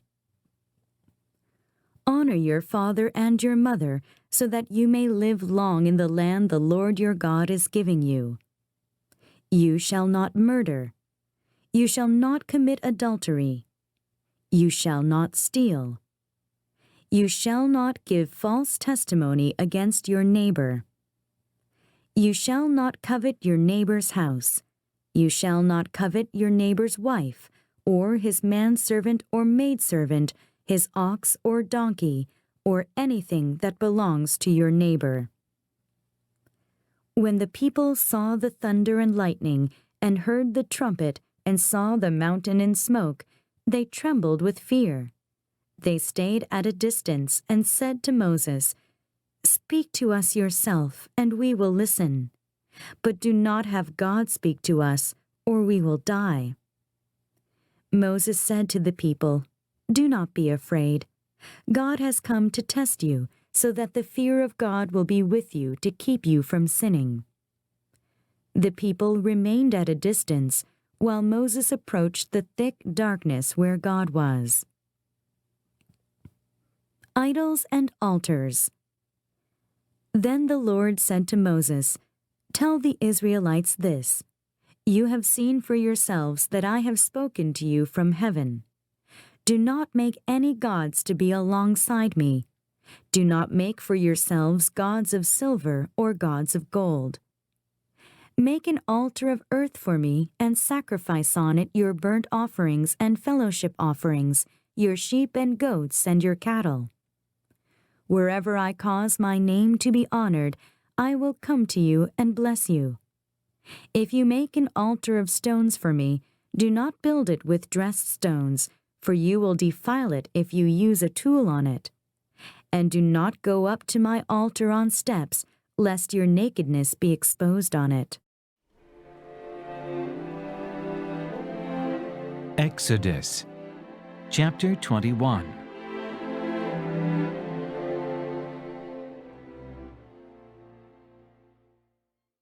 These are the laws you are to set before them. Hebrew servants.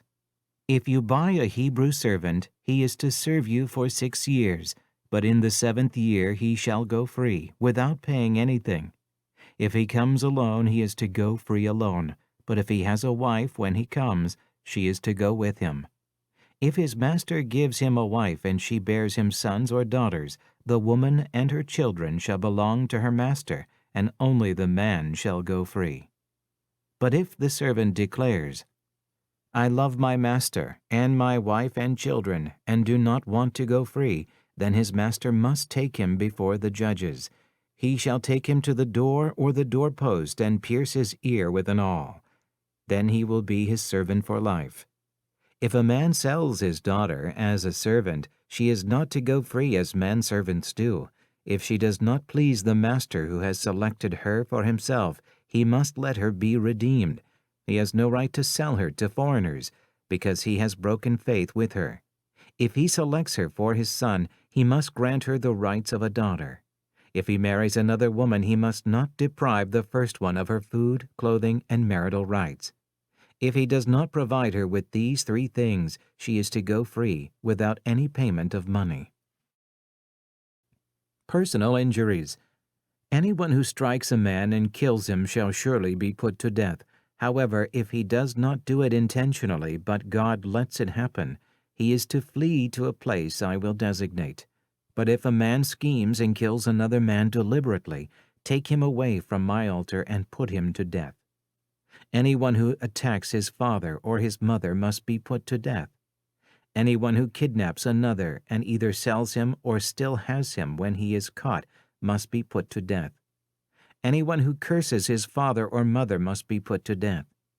If men quarrel and one hits the other with a stone or with his fist, and he does not die but is confined to bed, the one who struck the blow will not be held responsible if the other gets up and walks around outside with his staff. However, he must pay the injured man for the loss of his time and see that he is completely healed. If a man beats his male or female slave with a rod and the slave dies as a direct result, he must be punished, but he is not to be punished if the slave gets up after a day or 2, since the slave is his property. If men who are fighting hit a pregnant woman and she gives birth prematurely, but there is no serious injury, the offender must be fined whatever the woman's husband demands, and the court allows. But if there is serious injury, you are to take life for life, eye for eye, tooth for tooth, hand for hand, foot for foot, burn for burn, wound for wound, bruise for bruise. If a man hits a manservant or maidservant in the eye and destroys it, he must let the servant go free to compensate for the eye. And if he knocks out the tooth of a manservant or maidservant, he must let the servant go free to compensate for the tooth. If a bull gores a man or a woman to death, the bull must be stoned to death, and its meat must not be eaten. But the owner of the bull will not be held responsible. If, however, the bull has had the habit of goring and the owner has been warned, but has not kept it penned up, and it kills a man or woman, the bull must be stoned, and the owner also must be put to death. However, if payment is demanded of him, he may redeem his life by paying whatever is demanded. This law also applies if the bull gores a son or daughter. If the bull gores a male or female slave, the owner must pay 30 shekels of silver to the master of the slave, and the bull must be stoned. If a man uncovers a pit or digs one and fails to cover it, and an ox or a donkey falls into it, the owner of the pit must pay for the loss. He must pay its owner, and the dead animal will be his. If a man's bull injures the bull of another and it dies, they are to sell the live one and divide both the money and the dead animal equally. However, if it was known that the bull had the habit of goring, yet the owner did not keep it penned up, the owner must pay, animal for animal, and the dead animal will be his. Exodus, chapter 22.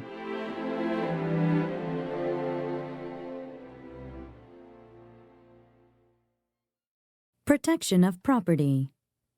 If a man steals an ox or a sheep and slaughters it or sells it, he must pay back 5 head of cattle for the ox and 4 sheep for the sheep. If a thief is caught breaking in and is struck so that he dies, the defender is not guilty of bloodshed. But if it happens after sunrise, he is guilty of bloodshed. A thief must certainly make restitution, but if he has nothing, he must be sold to pay for his theft. If the stolen animal is found alive in his possession, whether ox or donkey or sheep, he must pay back double. If a man grazes his livestock in a field or vineyard and lets them stray and they graze in another man's field, he must make restitution from the best of his own field or vineyard. If a fire breaks out and spreads into thorn bushes so that it burns shocks of grain or standing grain or the whole field, the one who started the fire must make restitution. If a man gives his neighbor silver or goods for safekeeping and they are stolen from the neighbor's house, the thief, if he is caught, must pay back double. But if the thief is not found, the owner of the house must appear before the judges to determine whether he has laid his hands on the other man's property. In all cases of illegal possession of an ox, a donkey, a sheep, a garment, or any other lost property about which somebody says, "This is mine," both parties are to bring their cases before the judges. The one whom the judges declare guilty must pay back double to his neighbor. If a man gives a donkey, an ox, a sheep, or any other animal to his neighbor for safekeeping, and it dies or is injured or is taken away while no one is looking, the issue between them will be settled by the taking of an oath before the Lord that the neighbor did not lay hands on the other person's property. The owner is to accept this, and no restitution is required. But if the animal was stolen from the neighbor, he must make restitution to the owner.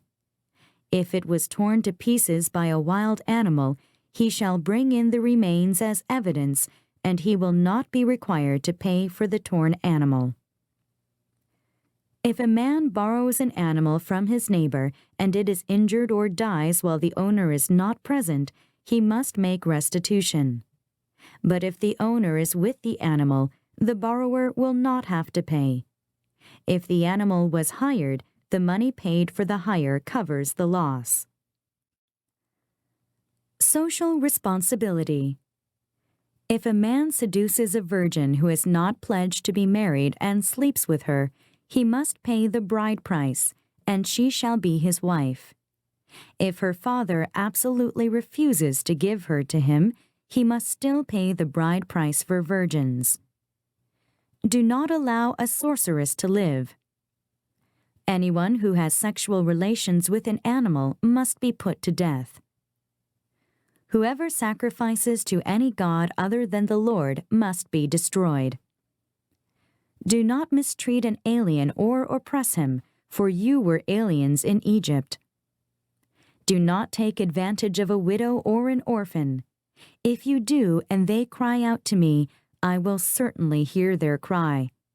My anger will be aroused, and I will kill you with the sword. Your wives will become widows, and your children fatherless. If you lend money to one of my people among you who is needy, do not be like a moneylender. Charge him no interest. If you take your neighbor's cloak as a pledge, return it to him by sunset, because his cloak is the only covering he has for his body. What else will he sleep in? When he cries out to me, I will hear, for I am compassionate.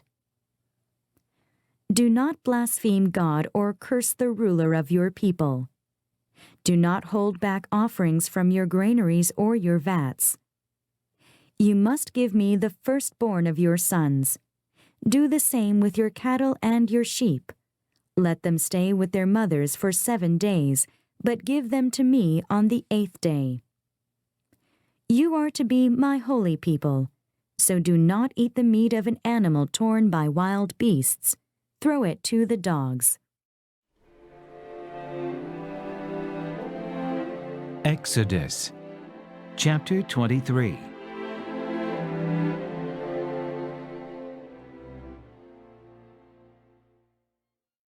Laws of justice and mercy. Do not spread false reports. Do not help a wicked man by being a malicious witness.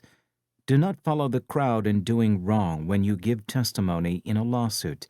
Do not pervert justice by siding with the crowd, and do not show favoritism to a poor man in his lawsuit. If you come across your enemy's ox or donkey wandering off, be sure to take it back to him. If you see the donkey of someone who hates you fallen down under its load, do not leave it there. Be sure you help him with it. Do not deny justice to your poor people in their lawsuits. Have nothing to do with a false charge, and do not put an innocent or honest person to death, for I will not acquit the guilty. Do not accept a bribe, for a bribe blinds those who see and twists the words of the righteous. Do not oppress an alien. You yourselves know how it feels to be aliens, because you were aliens in Egypt. Sabbath laws. For 6 years you are to sow your fields and harvest the crops, but during the 7th year let the land lie unplowed and unused. Then the poor among your people may get food from it, and the wild animals may eat what they leave. Do the same with your vineyard and your olive grove. 6 days do your work, but on the 7th day do not work, so that your ox and your donkey may rest, and the slave born in your household, and the alien as well, may be refreshed. Be careful to do everything I have said to you. Do not invoke the names of other gods. Do not let them be heard on your lips. The 3 annual festivals. 3 times a year you are to celebrate a festival to me. Celebrate the Feast of Unleavened Bread. For 7 days eat bread made without yeast, as I commanded you. Do this at the appointed time in the month of Abib, for in that month you came out of Egypt. No one is to appear before me empty-handed. Celebrate the Feast of Harvest with the first fruits of the crops you sow in your field. Celebrate the Feast of Ingathering at the end of the year when you gather in your crops from the field. 3 times a year all the men are to appear before the Sovereign Lord. Do not offer the blood of a sacrifice to me along with anything containing yeast. The fat of my festival offerings must not be kept until morning. Bring the best of the firstfruits of your soil to the house of the Lord your God. Do not cook a young goat in its mother's milk. God's angel to prepare the way. See, I am sending an angel ahead of you to guard you along the way and to bring you to the place I have prepared. Pay attention to him and listen to what he says. Do not rebel against him. He will not forgive your rebellion, since my name is in him. If you listen carefully to what he says and do all that I say, I will be an enemy to your enemies and will oppose those who oppose you. My angel will go ahead of you and bring you into the land of the Amorites, Hittites, Perizzites, Canaanites, Hivites, and Jebusites, and I will wipe them out. Do not bow down before their gods, or worship them, or follow their practices. You must demolish them and break their sacred stones to pieces. Worship the Lord your God, and His blessing will be on your food and water.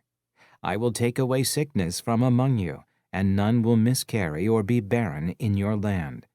I will give you a full lifespan. I will send my terror ahead of you and throw into confusion every nation you encounter. I will make all your enemies turn their backs and run. I will send the hornet ahead of you to drive the Hivites, Canaanites, and Hittites out of your way. But I will not drive them out in a single year, because the land would become desolate and the wild animals too numerous for you. Little by little I will drive them out before you until you have increased enough to take possession of the land. I will establish your borders from the Red Sea to the Sea of the Philistines, and from the desert to the river. I will hand over to you the people who live in the land, and you will drive them out before you. Do not make a covenant with them or with their gods. Do not let them live in your land, or they will cause you to sin against me, because the worship of their gods will certainly be a snare to you. Exodus chapter 24.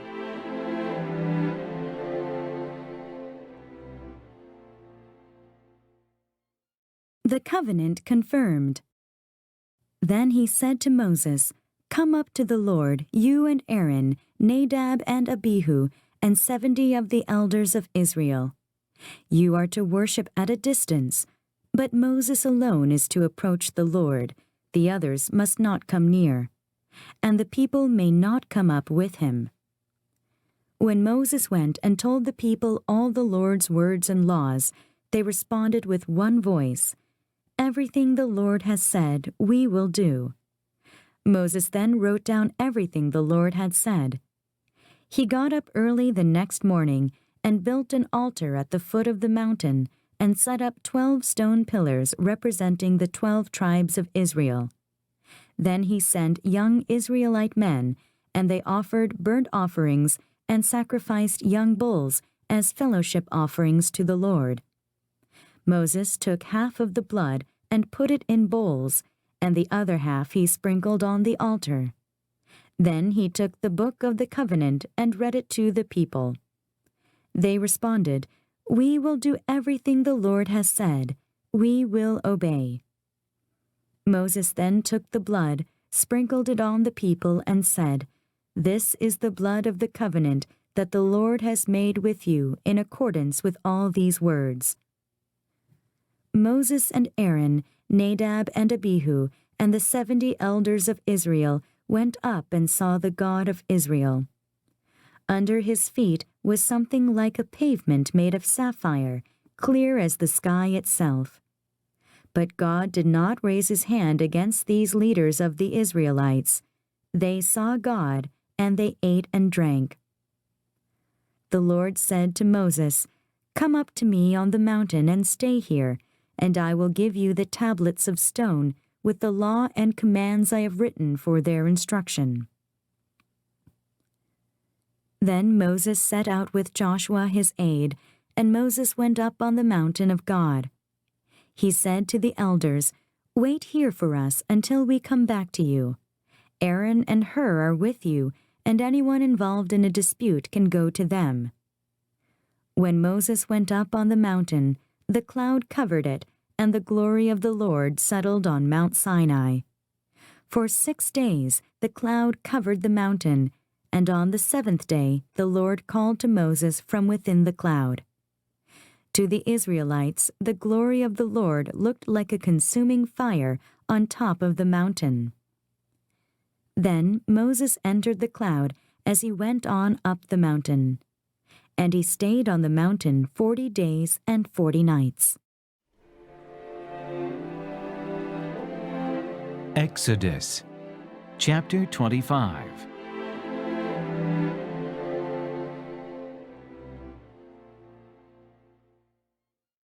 Offerings for the Tabernacle.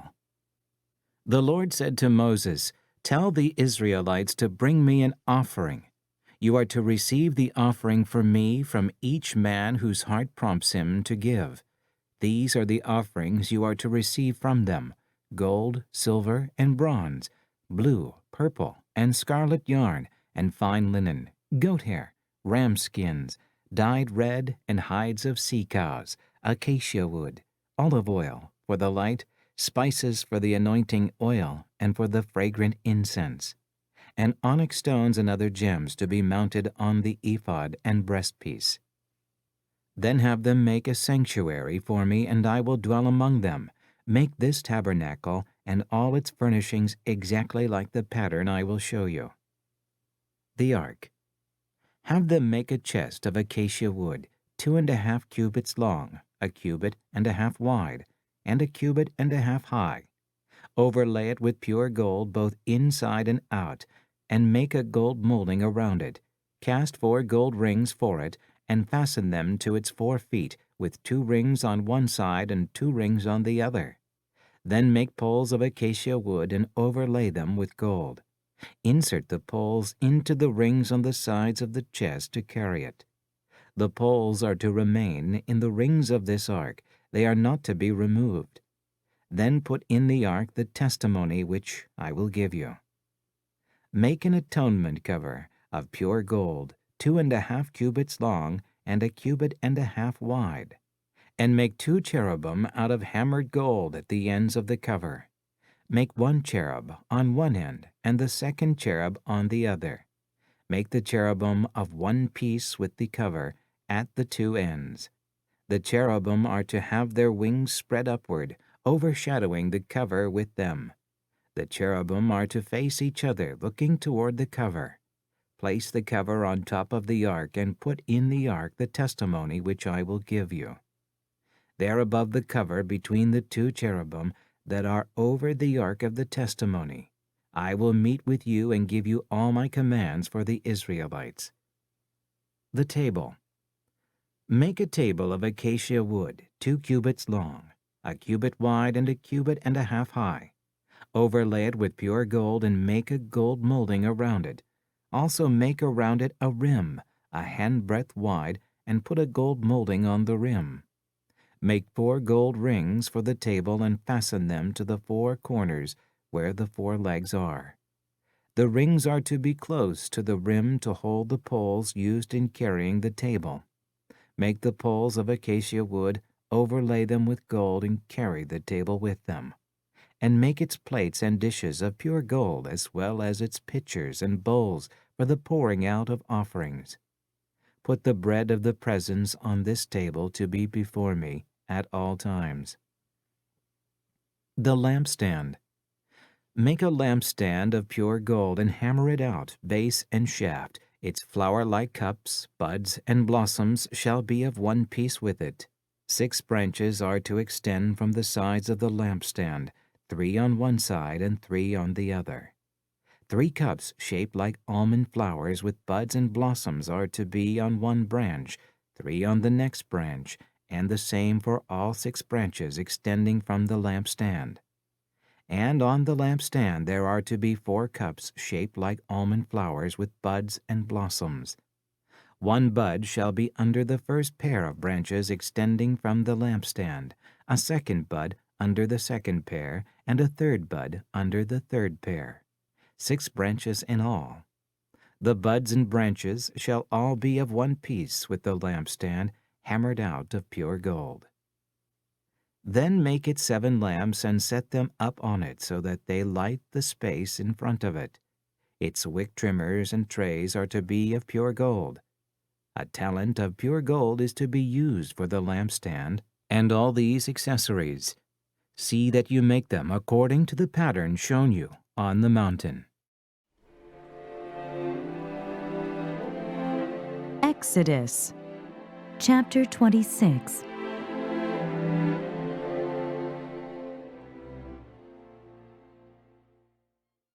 The tabernacle. Make the tabernacle with 10 curtains of finely twisted linen and blue, purple, and scarlet yarn, with cherubim worked into them by a skilled craftsman. All the curtains are to be the same size, 28 cubits long and 4 cubits wide. Join 5 of the curtains together and do the same with the other 5. Make loops of blue material along the edge of the end curtain in one set, and do the same with the end curtain in the other set. Make 50 loops on one curtain and 50 loops on the end curtain of the other set, with the loops opposite each other. Then make 50 gold clasps and use them to fasten the curtains together so that the tabernacle is a unit. Make curtains of goat hair for the tent over the tabernacle, 11 altogether. All 11 curtains are to be the same size, 30 cubits long and 4 cubits wide. Join 5 of the curtains together into one set, and the other 6 into another set. Fold the 6th curtain double at the front of the tent. Make 50 loops along the edge of the end curtain in one set, and also along the edge of the end curtain in the other set. Then make 50 bronze clasps and put them in the loops to fasten the tent together as a unit. As for the additional length of the tent curtains, the half curtain that is left over is to hang down at the rear of the tabernacle. The tent curtains will be a cubit longer on both sides. What is left will hang over the sides of the tabernacle so as to cover it. Make for the tent a covering of ram skins dyed red, and over that a covering of hides of sea cows. Make upright frames of acacia wood for the tabernacle. Each frame is to be 10 cubits long and a cubit and a half wide, with 2 projections set parallel to each other. Make all the frames of the tabernacle in this way.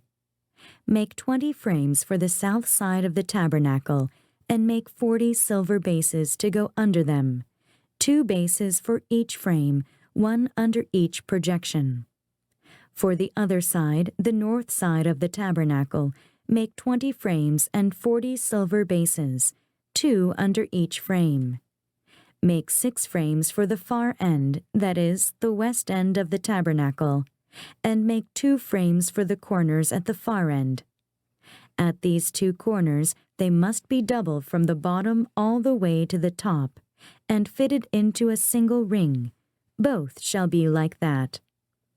So there will be 8 frames and 16 silver bases, 2 under each frame. Also make crossbars of acacia wood, 5 for the frames on one side of the tabernacle, 5 for those on the other side, and 5 for the frames on the west at the far end of the tabernacle. The center crossbar is to extend from end to end at the middle of the frames. Overlay the frames with gold and make gold rings to hold the crossbars. Also overlay the crossbars with gold. Set up the tabernacle according to the plan shown you on the mountain. Make a curtain of blue, purple, and scarlet yarn and finely twisted linen, with cherubim worked into it by a skilled craftsman. Hang it with gold hooks on 4 posts of acacia wood overlaid with gold and standing on 4 silver bases. Hang the curtain from the clasps and place the Ark of the Testimony behind the curtain. The curtain will separate the holy place from the most holy place. Put the atonement cover on the Ark of the Testimony in the most holy place. Place the table outside the curtain on the north side of the tabernacle, and put the lampstand opposite it on the south side. For the entrance to the tent, make a curtain of blue, purple, and scarlet yarn and finely twisted linen, the work of an embroiderer. Make gold hooks for this curtain and 5 posts of acacia wood overlaid with gold, and cast 5 bronze bases for them. Exodus, chapter 27.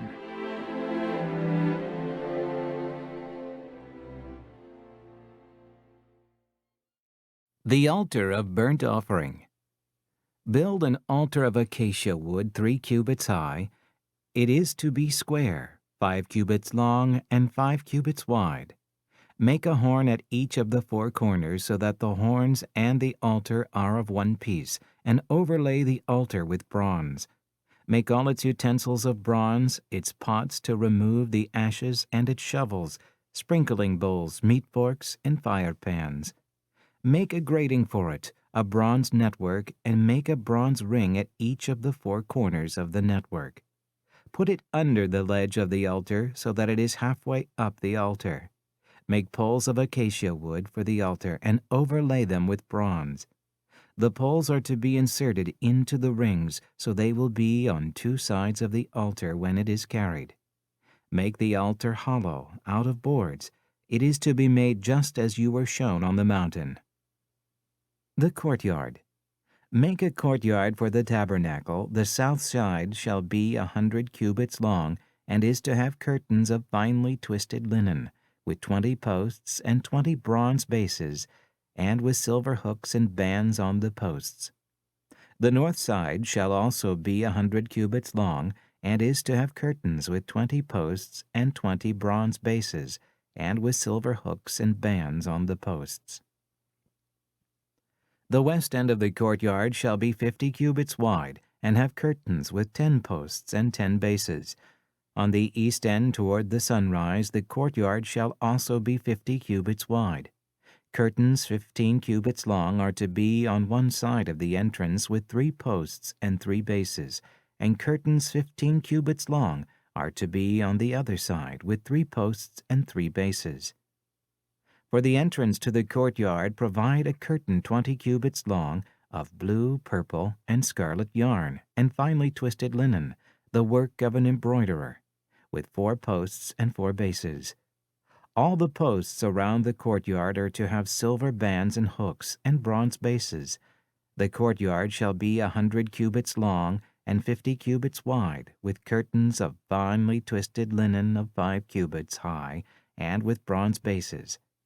All the other articles used in the service of the tabernacle, whatever their function, including all the tent pegs, for it and those for the courtyard, are to be of bronze. Oil for the lampstand. Command the Israelites to bring you clear oil of pressed olives for the light, so that the lamps may be kept burning. In the tent of meeting, outside the curtain that is in front of the testimony, Aaron and his sons are to keep the lamps burning before the Lord from evening till morning. This is to be a lasting ordinance among the Israelites for the generations to come. Exodus, chapter 28.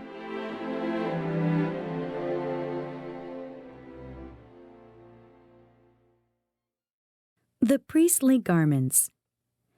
Have Aaron your brother brought to you from among the Israelites, along with his sons Nadab and Abihu, Eleazar and Ithamar, so they may serve me as priests. Make sacred garments for your brother Aaron, to give him dignity and honor. Tell all the skilled men to whom I have given wisdom in such matters that they are to make garments for Aaron, for his consecration, so he may serve me as priest. These are the garments they are to make: a breastpiece, an ephod, a robe, a woven tunic, a turban, and a sash. They are to make these sacred garments for your brother Aaron and his sons, so they may serve me as priests. Have them use gold, and blue, purple, and scarlet yarn, and fine linen. The ephod. Make the ephod of gold, and of blue, purple, and scarlet yarn, and of finely twisted linen, the work of a skilled craftsman. It is to have 2 shoulder pieces attached to 2 of its corners, so it can be fastened. Its skillfully woven waistband is to be like it, of 1 piece with the ephod, and made with gold, and with blue, purple, and scarlet yarn, and with finely twisted linen. Take 2 onyx stones and engrave on them the names of the sons of Israel in the order of their birth, 6 names on 1 stone, and the remaining 6 on the other. Engrave the names of the sons of Israel on the 2 stones, the way a gem cutter engraves a seal. Then mount the stones in gold filigree settings and fasten them on the shoulder pieces of the ephod as memorial stones for the sons of Israel. Aaron is to bear the names on his shoulders as a memorial before the Lord. Make gold filigree settings and 2 braided chains of pure gold like a rope, and attach the chains to the settings. The breastpiece. Fashion a breastpiece for making decisions, the work of a skilled craftsman. Make it like the ephod, of gold and of blue, purple, and scarlet yarn, and of finely twisted linen. It is to be square, a span long and a span wide, and folded double. Then mount 4 rows of precious stones on it. In the first row there shall be a ruby, a topaz, and a beryl. In the second row a turquoise, a sapphire, and an emerald. In the third row a jacinth, an agate, and an amethyst. In the fourth row a chrysolite, an onyx, and a jasper. Mount them in gold filigree settings.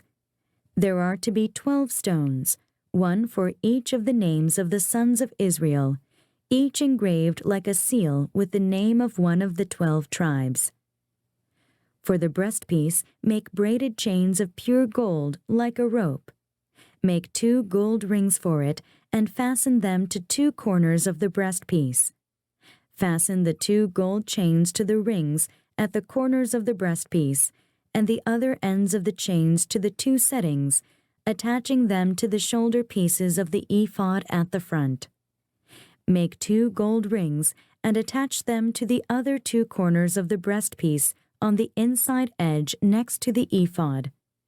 Make 2 more gold rings, and attach them to the bottom of the shoulder pieces on the front of the ephod, close to the seam just above the waistband of the ephod. The rings of the breastpiece are to be tied to the rings of the ephod with blue cord, connecting it to the waistband so that the breastpiece will not swing out from the ephod. Whenever Aaron enters the holy place, he will bear the names of the sons of Israel over his heart on the breastpiece of decision as a continuing memorial before the Lord. Also put the Urim and the Thummim in the breastpiece, so they may be over Aaron's heart whenever he enters the presence of the Lord. Thus, Aaron will always bear the means of making decisions for the Israelites over his heart before the Lord. Other priestly garments. Make the robe of the ephod entirely of blue cloth, with an opening for the head in its center. There shall be a woven edge like a collar around this opening, so that it will not tear. Make pomegranates of blue, purple, and scarlet yarn around the hem of the robe, with gold bells between them.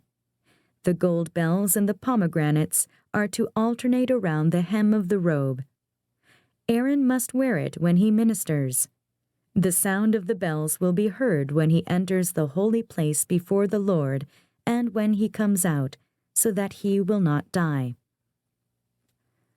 Make a plate of pure gold and engrave on it as on a seal, holy to the Lord. Fasten a blue cord to it to attach it to the turban. It is to be on the front of the turban. It will be on Aaron's forehead, and he will bear the guilt involved in the sacred gifts the Israelites consecrate, whatever their gifts may be. It will be on Aaron's forehead continually, so that they will be acceptable to the Lord. Weave the tunic of fine linen and make the turban of fine linen. The sash is to be the work of an embroiderer. Make tunics, sashes, and headbands for Aaron's sons, to give them dignity and honor. After you put these clothes on your brother Aaron and his sons, anoint and ordain them. Consecrate them so they may serve me as priests. Make linen undergarments as a covering for the body, reaching from the waist to the thigh. Aaron and his sons must wear them whenever they enter the tent of meeting or approach the altar to minister in the holy place, so that they will not incur guilt and die. This is to be a lasting ordinance for Aaron and his descendants. Exodus chapter 29.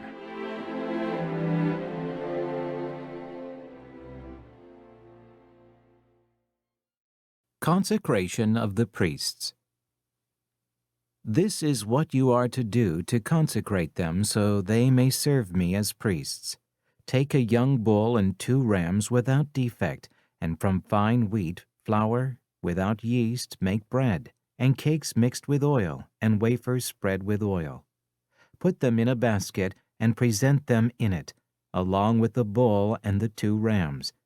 Then bring Aaron and his sons to the entrance to the tent of meeting, and wash them with water. Take the garments and dress Aaron with the tunic, the robe of the ephod itself, and the breastpiece. Fasten the ephod on him by its skillfully woven waistband. Put the turban on his head and attach the sacred diadem to the turban. Take the anointing oil and anoint him by pouring it on his head. Bring his sons and dress them in tunics and put headbands on them. Then tie sashes on Aaron and his sons.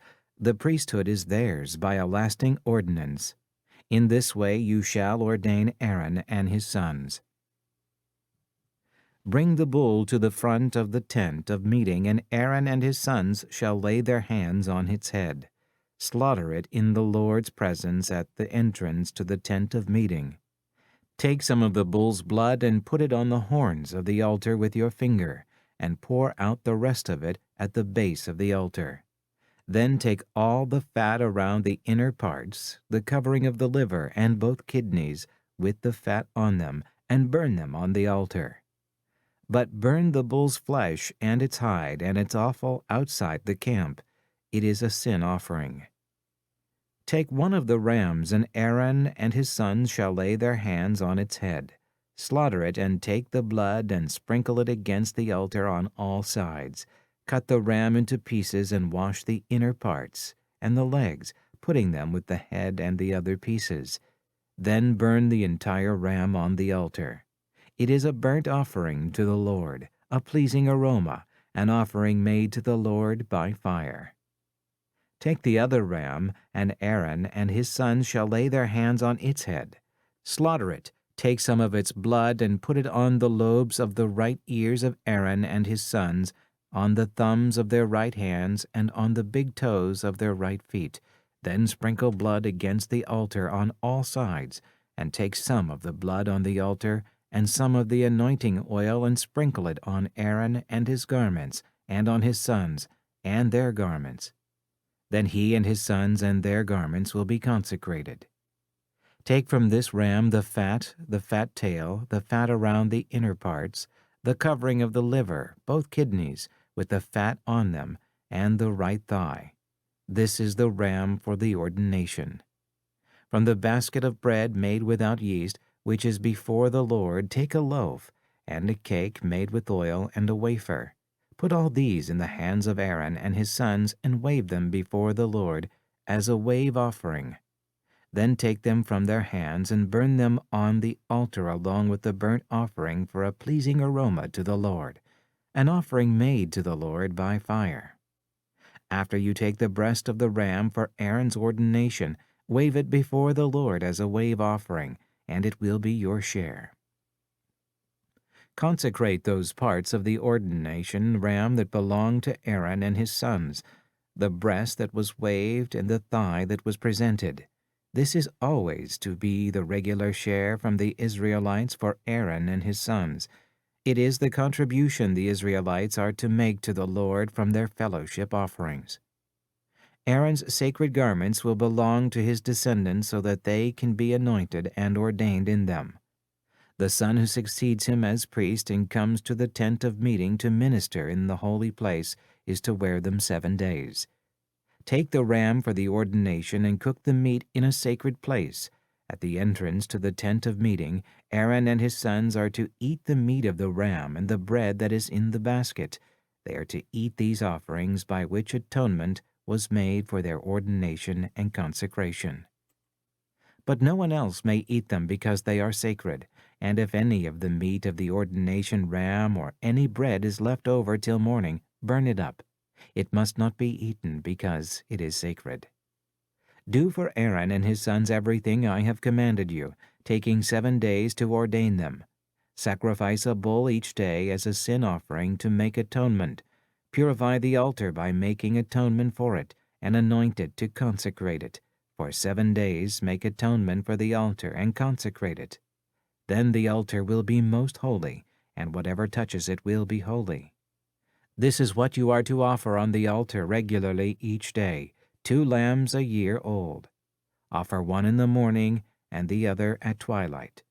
With the first lamb offer 1/10 of an ephah of fine flour mixed with 1/4 of a hin of oil from pressed olives and 1/4 of a hin of wine as a drink offering. Sacrifice the other lamb at twilight with the same grain offering and its drink offering as in the morning, a pleasing aroma, an offering made to the Lord by fire. For the generations to come, this burnt offering is to be made regularly at the entrance to the tent of meeting before the Lord. There I will meet you and speak to you.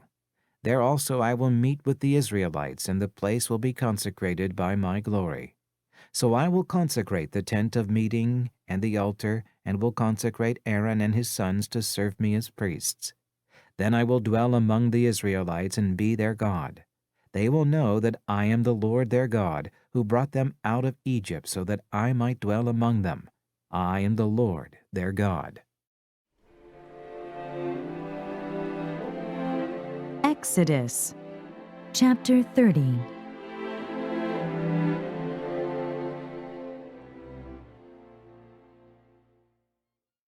The altar of incense.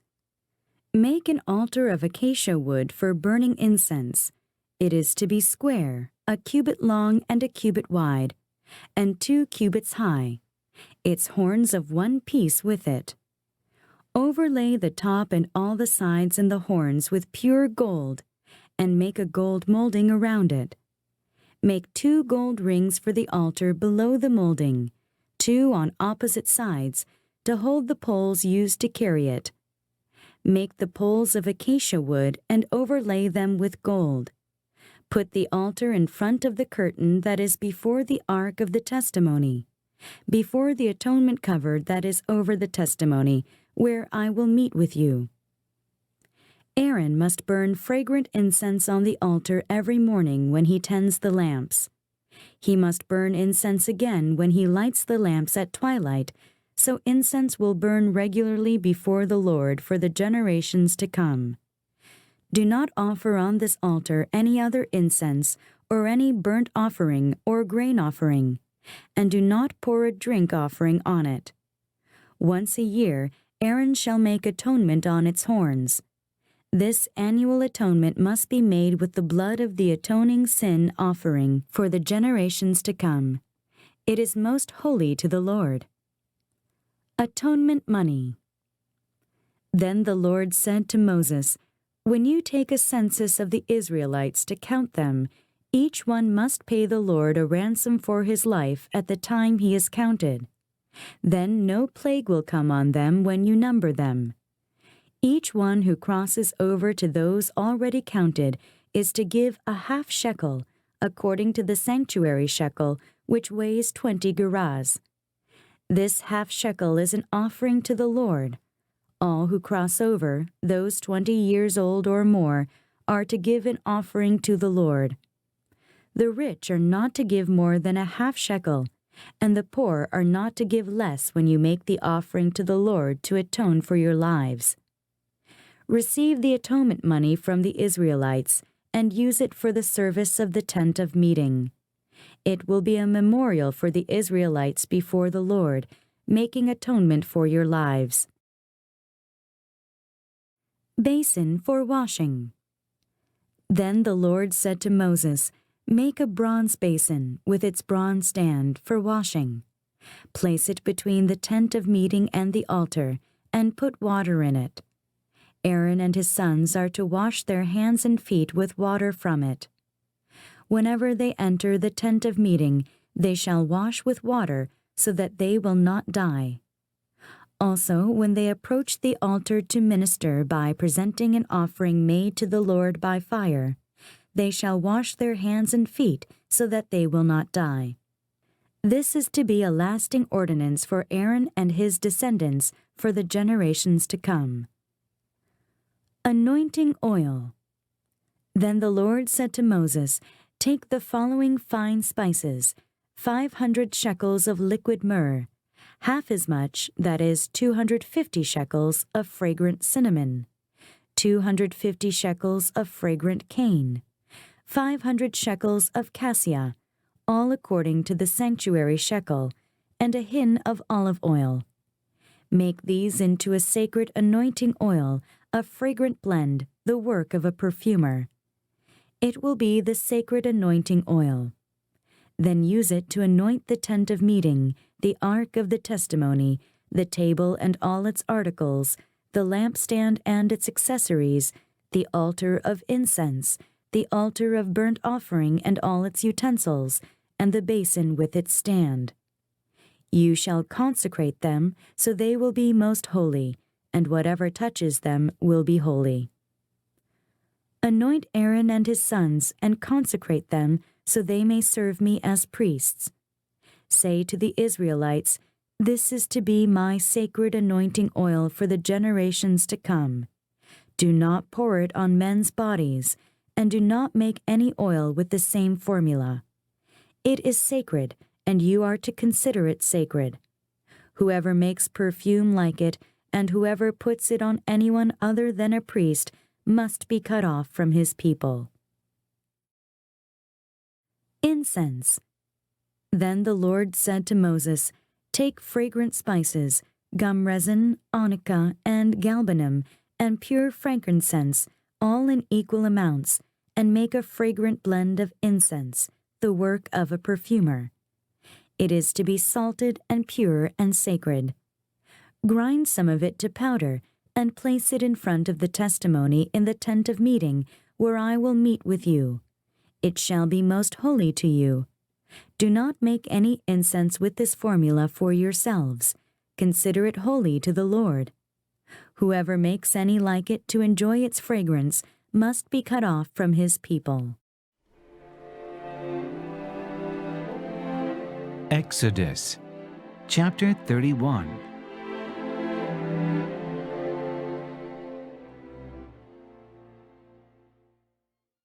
Bezalel and Aholiab.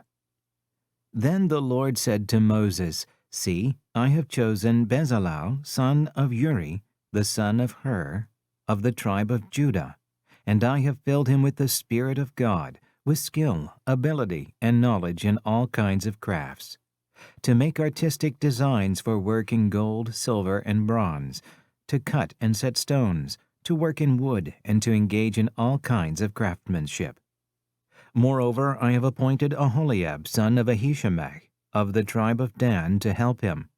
Also I have given skill to all the craftsmen to make everything I have commanded you: the tent of meeting, the ark of the testimony with the atonement cover on it, and all the other furnishings of the tent, the table and its articles, the pure gold lampstand, and all its accessories, the altar of incense, the altar of burnt offering, and all its utensils, the basin with its stand, and also the woven garments, both the sacred garments for Aaron the priest, and the garments for his sons when they serve as priests, and the anointing oil and fragrant incense for the holy place.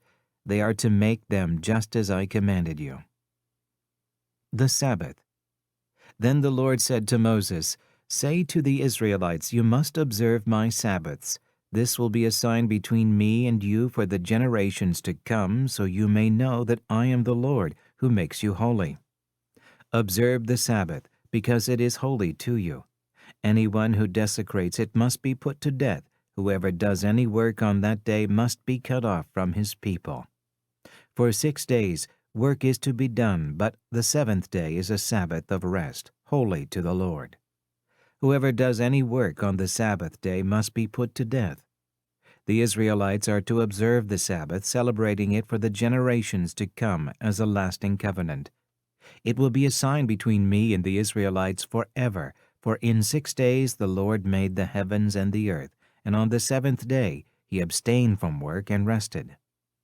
When the Lord finished speaking to Moses on Mount Sinai, he gave him the 2 tablets of the testimony, the tablets of stone inscribed by the finger of God.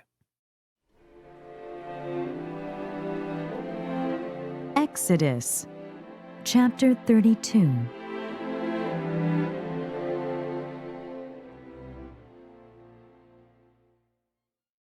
The golden calf. When the people saw that Moses was so long in coming down from the mountain, they gathered around Aaron and said, "Come, make us gods who will go before us. As for this fellow Moses who brought us up out of Egypt, we don't know what has happened to him." Aaron answered them, "Take off the gold earrings that your wives, your sons, and your daughters are wearing, and bring them to me." So all the people took off their earrings and brought them to Aaron. He took what they handed him and made it into an idol cast in the shape of a calf, fashioning it with a tool. Then they said, "These are your gods, O Israel, who brought you up out of Egypt." When Aaron saw this, he built an altar in front of the calf and announced, "Tomorrow there will be a festival to the Lord." So the next day the people rose early and sacrificed burnt offerings and presented fellowship offerings. Afterward they sat down to eat and drink and got up to indulge in revelry. Then the Lord said to Moses, "Go down, because your people, whom you brought up out of Egypt, have become corrupt. They have been quick to turn away from what I commanded them and have made themselves an idol cast in the shape of a calf.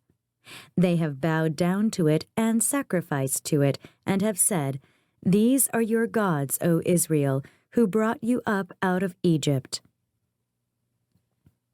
"I have seen these people," the Lord said to Moses, "and they are a stiff-necked people. Now leave me alone so that my anger may burn against them, and that I may destroy them. Then I will make you into a great nation." But Moses sought the favor of the Lord his God.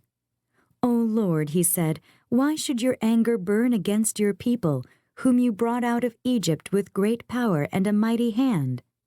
Why should the Egyptians say, 'It was with evil intent that he brought them out, to kill them in the mountains, and to wipe them off the face of the earth'? Turn from your fierce anger, relent, and do not bring disaster on your people. Remember your servants Abraham, Isaac, and Israel, to whom you swore by your own self, 'I will make your descendants as numerous as the stars in the sky, and I will give your descendants all this land I promised them, and it will be their inheritance forever.'" Then the Lord relented and did not bring on his people the disaster he had threatened. Moses turned and went down the mountain with the 2 tablets of the testimony in his hands. They were inscribed on both sides, front and back. The tablets were the work of God. The writing was the writing of God, engraved on the tablets. When Joshua heard the noise of the people shouting, he said to Moses, "There is the sound of war in the camp." Moses replied, "It is not the sound of victory. It is not the sound of defeat. It is the sound of singing that I hear." When Moses approached the camp and saw the calf and the dancing, his anger burned, and he threw the tablets out of his hands, breaking them to pieces at the foot of the mountain. And he took the calf they had made and burned it in the fire. Then he ground it to powder, scattered it on the water, and made the Israelites drink it. He said to Aaron, "What did these people do to you, that you led them into such great sin?" "Do not be angry, my lord," Aaron answered. "You know how prone these people are to evil. They said to me, 'Make us gods who will go before us.' As for this fellow Moses, who brought us up out of Egypt, we don't know what has happened to him." So I told them, "Whoever has any gold jewelry, take it off." Then they gave me the gold, and I threw it into the fire, and out came this calf. Moses saw that the people were running wild and that Aaron had let them get out of control and so become a laughingstock to their enemies. So he stood at the entrance to the camp and said, "Whoever is for the Lord, come to me." And all the Levites rallied to him. Then he said to them, "This is what the Lord, the God of Israel, says. Each man strap a sword to his side. Go back and forth through the camp from one end to the other, each killing his brother and friend and neighbor." The Levites did as Moses commanded, and that day about 3,000 of the people died. Then Moses said, "You have been set apart to the Lord today, for you were against your own sons and brothers, and he has blessed you this day." The next day Moses said to the people, "You have committed a great sin, but now I will go up to the Lord. Perhaps I can make atonement for your sin." So Moses went back to the Lord and said, "Oh, what a great sin these people have committed! They have made themselves gods of gold. But now, please forgive their sin. But if not, then blot me out of the book you have written." The Lord replied to Moses, "Whoever has sinned against me, I will blot out of my book. Now go, lead the people to the place I spoke of, and my angel will go before you. However, when the time comes for me to punish, I will punish them for their sin." And the Lord struck the people with a plague because of what they did with the calf Aaron had made. Exodus, chapter 33.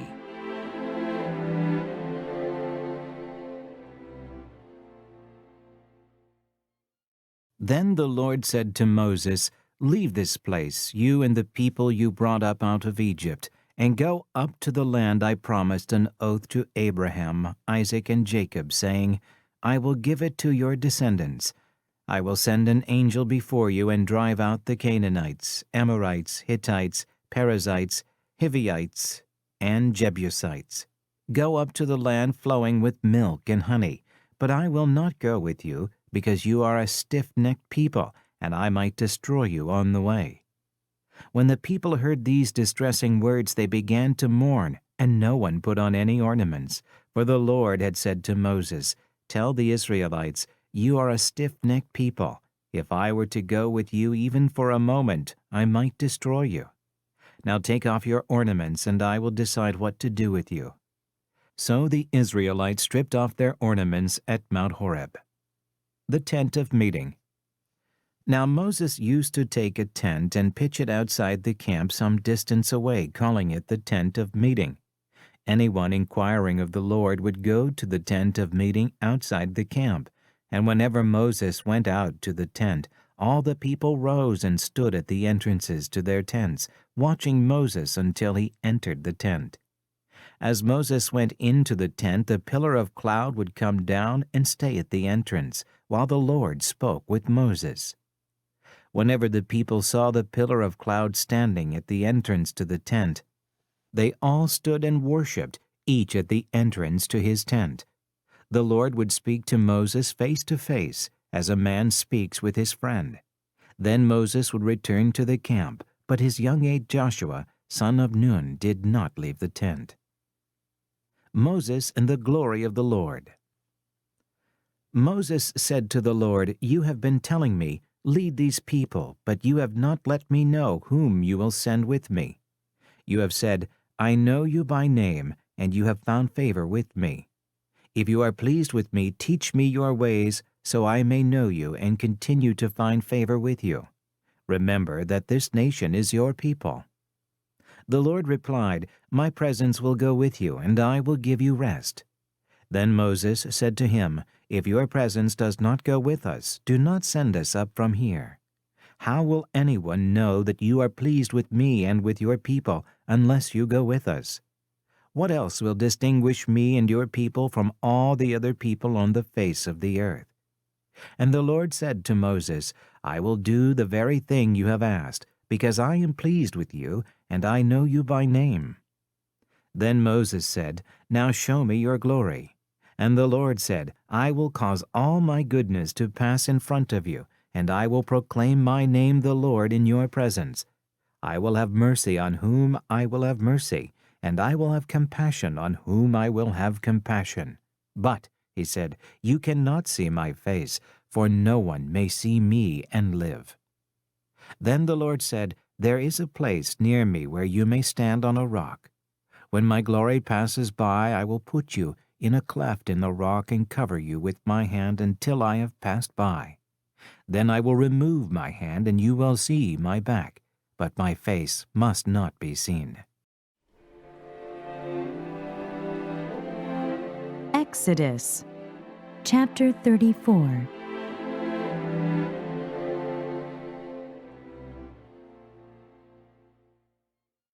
The new stone tablets. The Lord said to Moses, Chisel out 2 stone tablets like the first ones, and I will write on them the words that were on the first tablets which you broke. Be ready in the morning, and then come up on Mount Sinai. Present yourself to me there on top of the mountain. No one is to come with you or be seen anywhere on the mountain. Not even the flocks and herds may graze in front of the mountain. So Moses chiseled out 2 stone tablets like the first ones, and went up Mount Sinai early in the morning, as the Lord had commanded him, and he carried the 2 stone tablets in his hands. Then the Lord came down in the cloud and stood there with him and proclaimed his name, the Lord.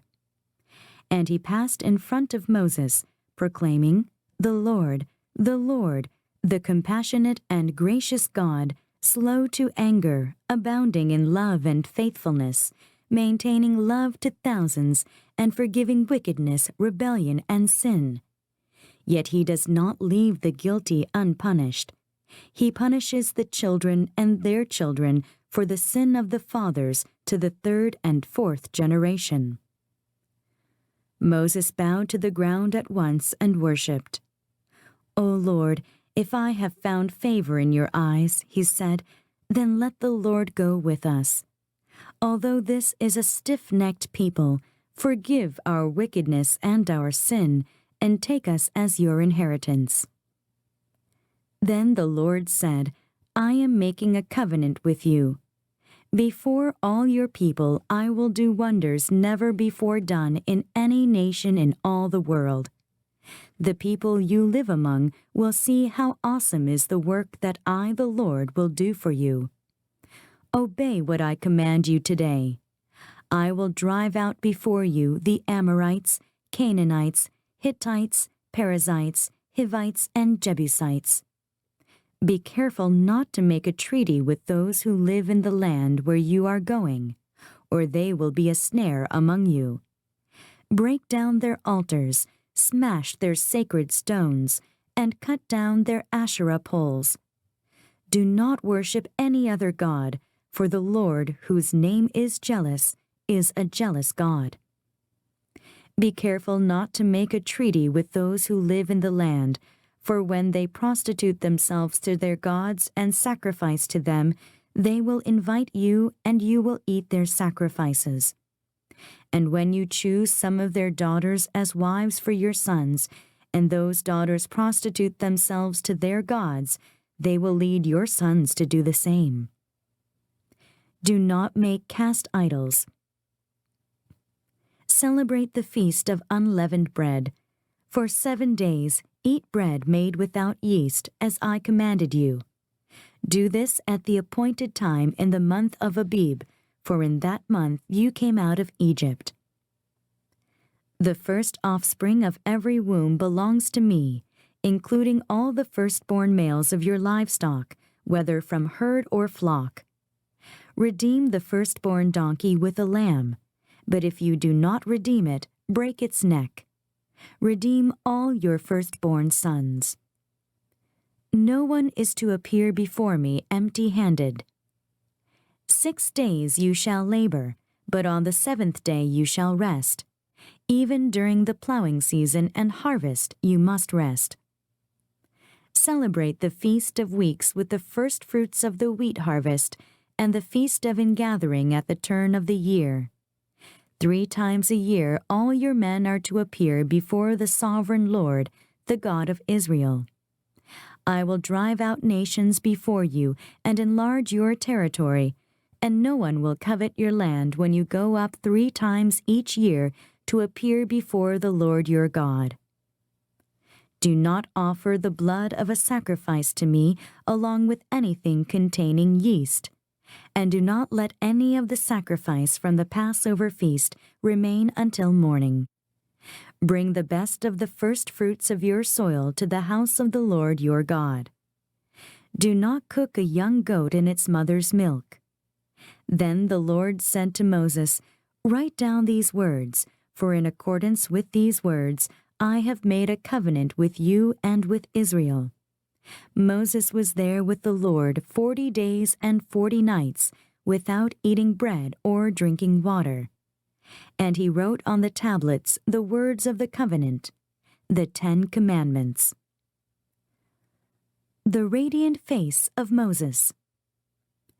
When Moses came down from Mount Sinai with the 2 tablets of the testimony in his hands, he was not aware that his face was radiant because he had spoken with the Lord.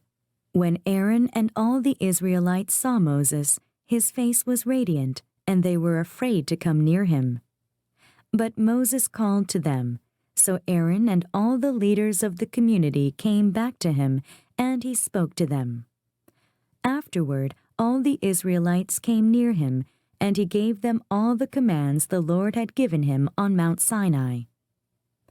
When Moses finished speaking to them, he put a veil over his face.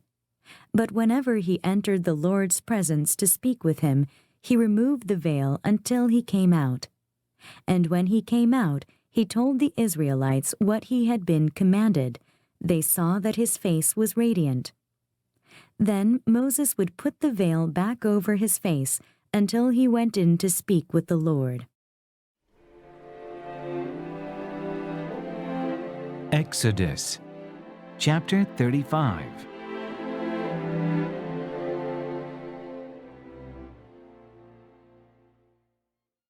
Sabbath regulations. Moses assembled the whole Israelite community and said to them, "These are the things the Lord has commanded you to do. For 6 days work is to be done, but the 7th day shall be your holy day, a Sabbath of rest to the Lord. Whoever does any work on it must be put to death. Do not light a fire in any of your dwellings on the Sabbath day." Materials for the Tabernacle. Moses said to the whole Israelite community, "This is what the Lord has commanded. From what you have, take an offering for the Lord. Everyone who is willing is to bring to the Lord an offering of gold, silver, and bronze, blue, purple, and scarlet yarn and fine linen, goat hair, ram skins dyed red, and hides of sea cows, acacia wood, olive oil for the light, spices for the anointing oil and for the fragrant incense, and onyx stones and other gems to be mounted on the ephod and breastpiece. All who are skilled among you are to come and make everything the Lord has commanded, the tabernacle with its tent and its covering, clasps, frames, crossbars, posts, and bases, the ark with its poles and the atonement cover and the curtain that shields it, the table with its poles and all its articles and the bread of the presence, the lampstand that is for light with its accessories, lamps and oil for the light, the altar of incense with its poles, the anointing oil and the fragrant incense, the curtain for the doorway at the entrance to the tabernacle, the altar of burnt offering with its bronze grating, its poles, and all its utensils, the bronze basin with its stand, the curtains of the courtyard with its posts and bases, and the curtain for the entrance to the courtyard, the tent pegs for the tabernacle, and for the courtyard and their ropes, the woven garments worn for ministering in the sanctuary, both the sacred garments for Aaron, the priest, and the garments for his sons when they serve as priests. Then the whole Israelite community withdrew from Moses' presence, and everyone who was willing and whose heart moved him came and brought an offering to the Lord for the work on the tent of meeting, for all its service and for the sacred garments. All who were willing, men and women alike, came and brought gold jewelry of all kinds, brooches, earrings, rings, and ornaments. They all presented their gold as a wave offering to the Lord. Everyone who had blue, purple, or scarlet yarn, or fine linen, or goat hair, ram skins dyed red, or hides of sea cows brought them. Those presenting an offering of silver or bronze brought it as an offering to the Lord, and everyone who had acacia wood for any part of the work brought it. Every skilled woman spun with her hands and brought what she had spun, blue, purple, or scarlet yarn, or fine linen. And all the women who were willing and had their skill spun the goat hair. The leaders brought onyx stones and other gems to be mounted on the ephod and breastpiece. They also brought spices and olive oil for the light and for the anointing oil, and for the fragrant incense. All the Israelite men and women who were willing brought to the Lord free will offerings for all the work the Lord through Moses had commanded them to do. Bezalel and Aholiab. Then Moses said to the Israelites, See, the Lord has chosen Bezalel, son of Uri, the son of Hur, of the tribe of Judah, and he has filled him with the Spirit of God, with skill, ability, and knowledge in all kinds of crafts, to make artistic designs for work in gold, silver, and bronze, to cut and set stones, to work in wood, and to engage in all kinds of artistic craftsmanship. And he has given both him and Aholiab, son of Ahishamach, of the tribe of Dan, the ability to teach others. He has filled them with skill to do all kinds of work as craftsmen, designers, embroiderers, in blue, purple, and scarlet yarn, and fine linen, and weavers, all of them master craftsmen and designers. Exodus, chapter 36.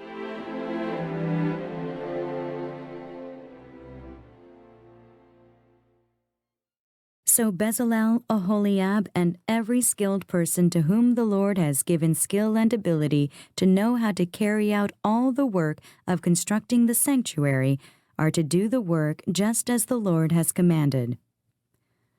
Then Moses summoned Bezalel and Aholiab, and every skilled person to whom the Lord had given ability and who was willing to come and do the work. They received from Moses all the offerings the Israelites had brought to carry out the work of constructing the sanctuary. And the people continued to bring free will offerings morning after morning. So all the skilled craftsmen who were doing all the work on the sanctuary left their work and said to Moses, The people are bringing more than enough for doing the work the Lord commanded to be done. Then Moses gave an order, and they sent this word throughout the camp, No man or woman is to make anything else as an offering for the sanctuary. And so the people were restrained from bringing more, because what they already had was more than enough to do all the work. The Tabernacle. All the skilled men among the workmen made the tabernacle with 10 curtains of finely twisted linen and blue, purple, and scarlet yarn, with cherubim worked into them by a skilled craftsman. All the curtains were the same size, 28 cubits long and 4 cubits wide. They joined 5 of the curtains together and did the same with the other 5. Then they made loops of blue material along the edge of the end curtain in one set, and the same was done with the end curtain in the other set. They also made 50 loops on one curtain and 50 loops on the end curtain of the other set, with the loops opposite each other. Then they made 50 gold clasps and used them to fasten the 2 sets of curtains together so that the tabernacle was a unit. They made curtains of goat hair for the tent over the tabernacle, 11 altogether. All 11 curtains were the same size, 30 cubits long and 4 cubits wide. They joined 5 of the curtains into one set and the other 6 into another set. Then they made 50 loops along the edge of the end curtain in one set, and also along the edge of the end curtain in the other set. They made 50 bronze clasps to fasten the tent together as a unit. Then they made for the tent a covering of ram skins dyed red, and over that a covering of hides of sea cows. They made upright frames of acacia wood for the tabernacle. Each frame was 10 cubits long and a cubit and a half wide, with 2 projections set parallel to each other. They made all the frames of the tabernacle in this way. They made 20 frames for the south side of the tabernacle and made 40 silver bases to go under them, 2 bases for each frame, 1 under each projection. For the other side, the north side of the tabernacle, they made 20 frames and 40 silver bases, 2 under each frame. They made 6 frames for the far end, that is, the west end of the tabernacle, and 2 frames were made for the corners of the tabernacle at the far end. At these 2 corners, the frames were double from the bottom all the way to the top and fitted into a single ring. Both were made alike. So there were 8 frames and 16 silver bases, 2 under each frame. They also made crossbars of acacia wood, 5 for the frames on one side of the tabernacle, 5 for those on the other side, and 5 for the frames on the west at the far end of the tabernacle. They made the center crossbar so that it extended from end to end at the middle of the frames. They overlaid the frames with gold and made gold rings to hold the crossbars. They also overlaid the crossbars with gold. They made the curtain of blue, purple, and scarlet yarn and finely twisted linen, with cherubim worked into it by a skilled craftsman. They made 4 posts of acacia wood for it and overlaid them with gold. They made gold hooks for them and cast their 4 silver bases. For the entrance to the tent, they made a curtain of blue, purple, and scarlet yarn and finely twisted linen, the work of an embroiderer. And they made 5 posts with hooks for them. They overlaid the tops of the posts and their bands with gold and made their 5 bases of bronze. Exodus, chapter 37.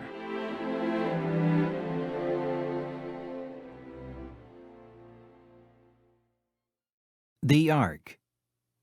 Bezalel made the ark of acacia wood, 2.5 cubits long, a cubit and a half wide, and a cubit and a half high.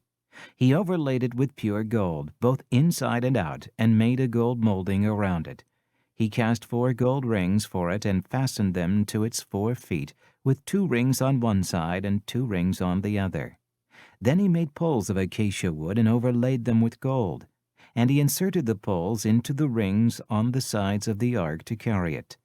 He made the atonement cover of pure gold, 2.5 cubits long and a cubit and a half wide. Then he made 2 cherubim out of hammered gold at the ends of the cover. He made 1 cherub on one end and the second cherub on the other. At the 2 ends he made them of one piece with the cover. The cherubim had their wings spread upward, overshadowing the cover with them. The cherubim faced each other, looking toward the cover. The table.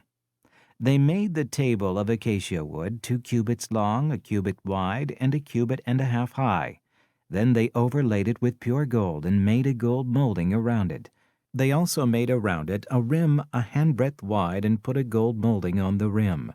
They cast 4 gold rings for the table and fastened them to the 4 corners where the 4 legs were. The rings were put close to the rim to hold the poles used in carrying the table. The poles for carrying the table were made of acacia wood, and were overlaid with gold.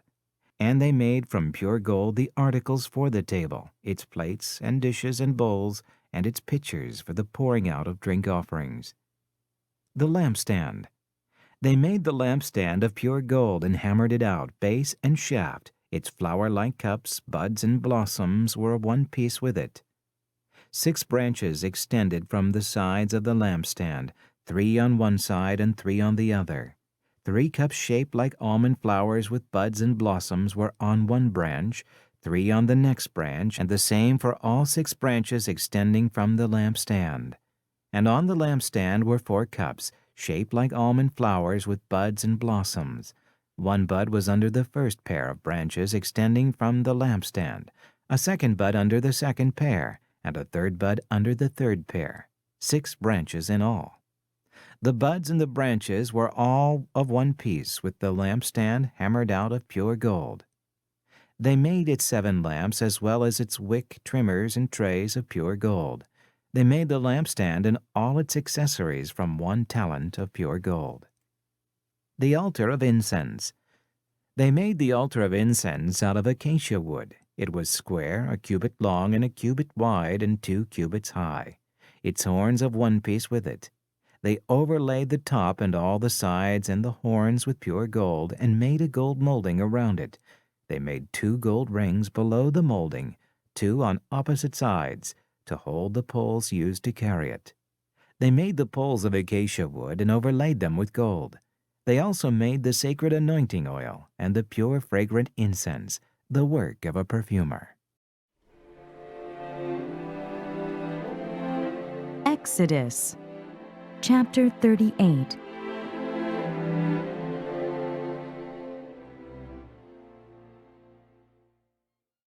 The altar of burnt offering. They built the altar of burnt offering of acacia wood, 3 cubits high. It was square, 5 cubits long and 5 cubits wide. They made a horn at each of the 4 corners, so that the horns and the altar were of one piece, and they overlaid the altar with bronze. They made all its utensils of bronze, its pots, shovels, sprinkling bowls, meat forks, and fire pans. They made a grating for the altar, a bronze network, to be under its ledge, halfway up the altar. They cast bronze rings to hold the poles for the 4 corners of the bronze grating. They made the poles of acacia wood and overlaid them with bronze. They inserted the poles into the rings so they would be on the sides of the altar for carrying it. They made it hollow out of boards. Basin for washing.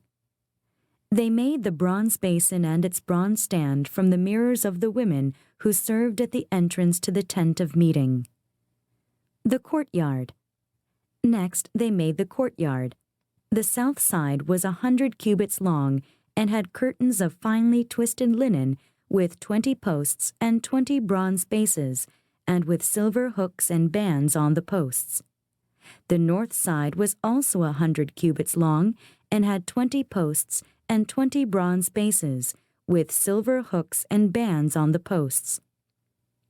The west end was 50 cubits wide and had curtains, with 10 posts and 10 bases, with silver hooks and bands on the posts. The east end, toward the sunrise, was also 50 cubits wide. Curtains 15 cubits long were on one side of the entrance, with 3 posts and 3 bases, and curtains 15 cubits long were on the other side of the entrance to the courtyard, with 3 posts and 3 bases.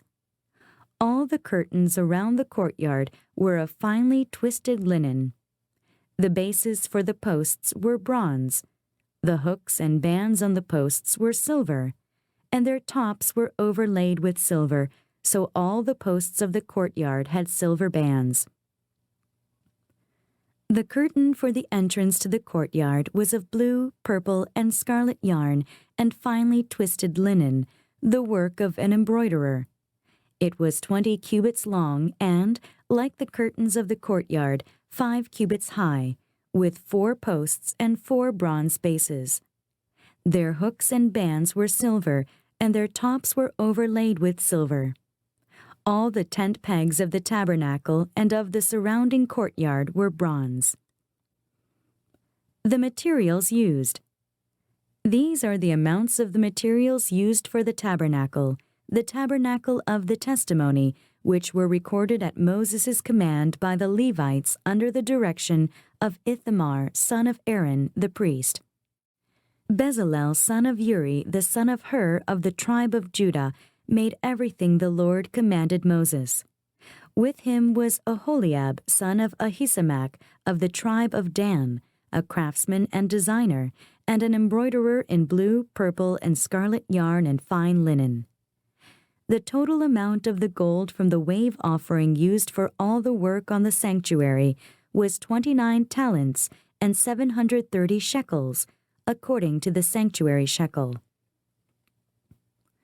The silver obtained from those of the community who were counted in the census was 100 talents and 1,775 shekels, according to the sanctuary shekel, 1 bekah per person, that is, half a shekel, according to the sanctuary shekel, from everyone who had crossed over to those counted 20 years old or more, a total of 603,550 men. The 100 talents of silver were used to cast the bases for the sanctuary and for the curtain. 100 bases from the 100 talents, 1 talent for each base. They used the 1,775 shekels to make the hooks for the posts, to overlay the tops of the posts, and to make their bands. The bronze from the wave offering was 70 talents and 2,400 shekels. They used it to make the bases for the entrance to the tent of meeting, the bronze altar with its bronze grating and all its utensils, the bases for the surrounding courtyard and those for its entrance, and all the tent pegs for the tabernacle and those for the surrounding courtyard. Exodus, chapter 39.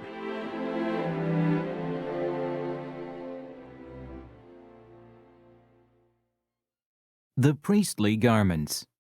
From the blue, purple, and scarlet yarn they made woven garments for ministering in the sanctuary. They also made sacred garments for Aaron as the Lord commanded Moses. The ephod. They made the ephod of gold and of blue, purple, and scarlet yarn, and of finely twisted linen. They hammered out thin sheets of gold and cut strands to be worked into the blue, purple, and scarlet yarn and fine linen, the work of a skilled craftsman. They made shoulder pieces for the ephod which were attached to 2 of its corners, so it could be fastened.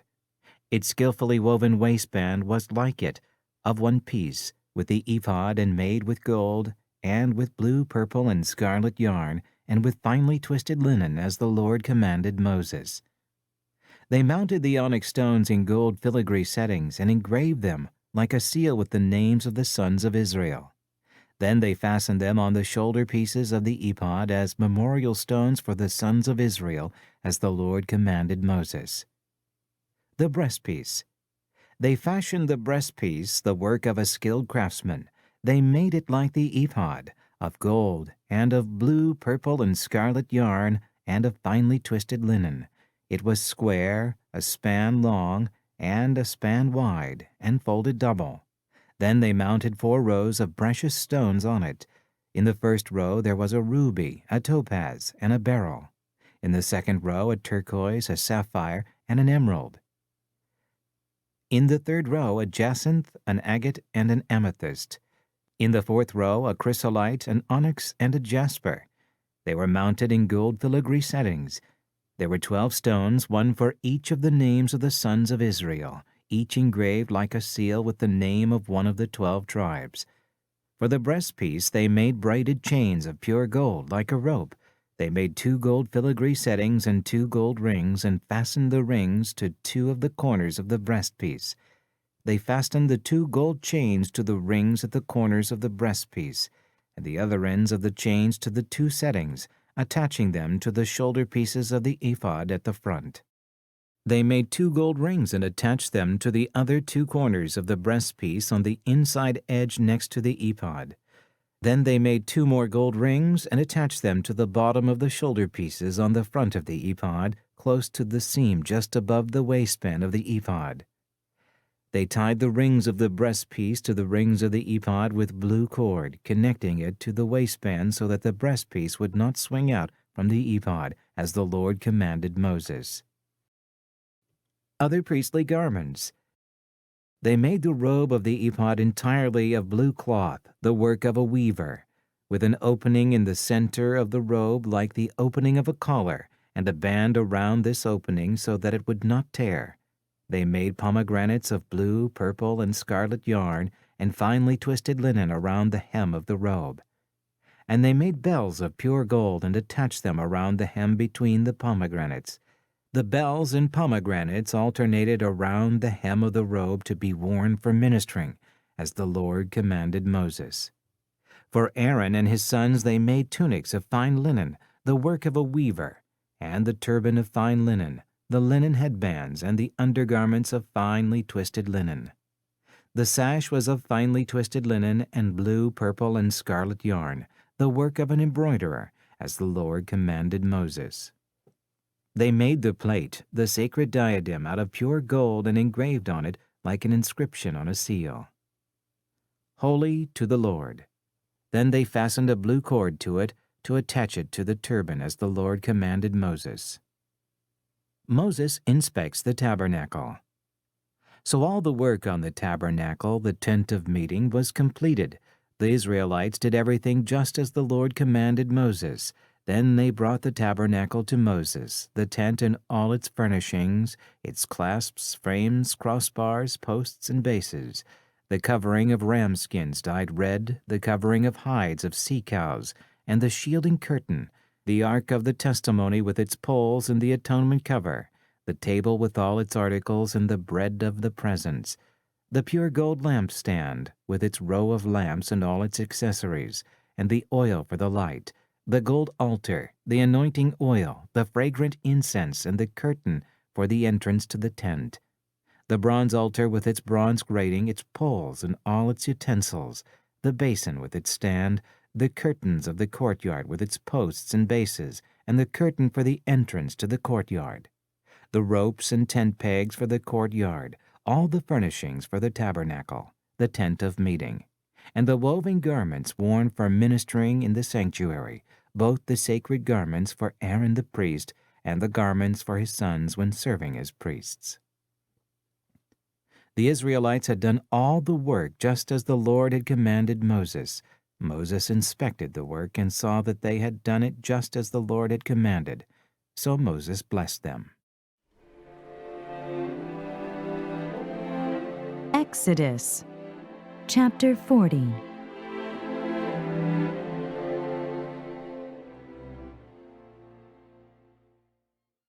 Setting up the tabernacle.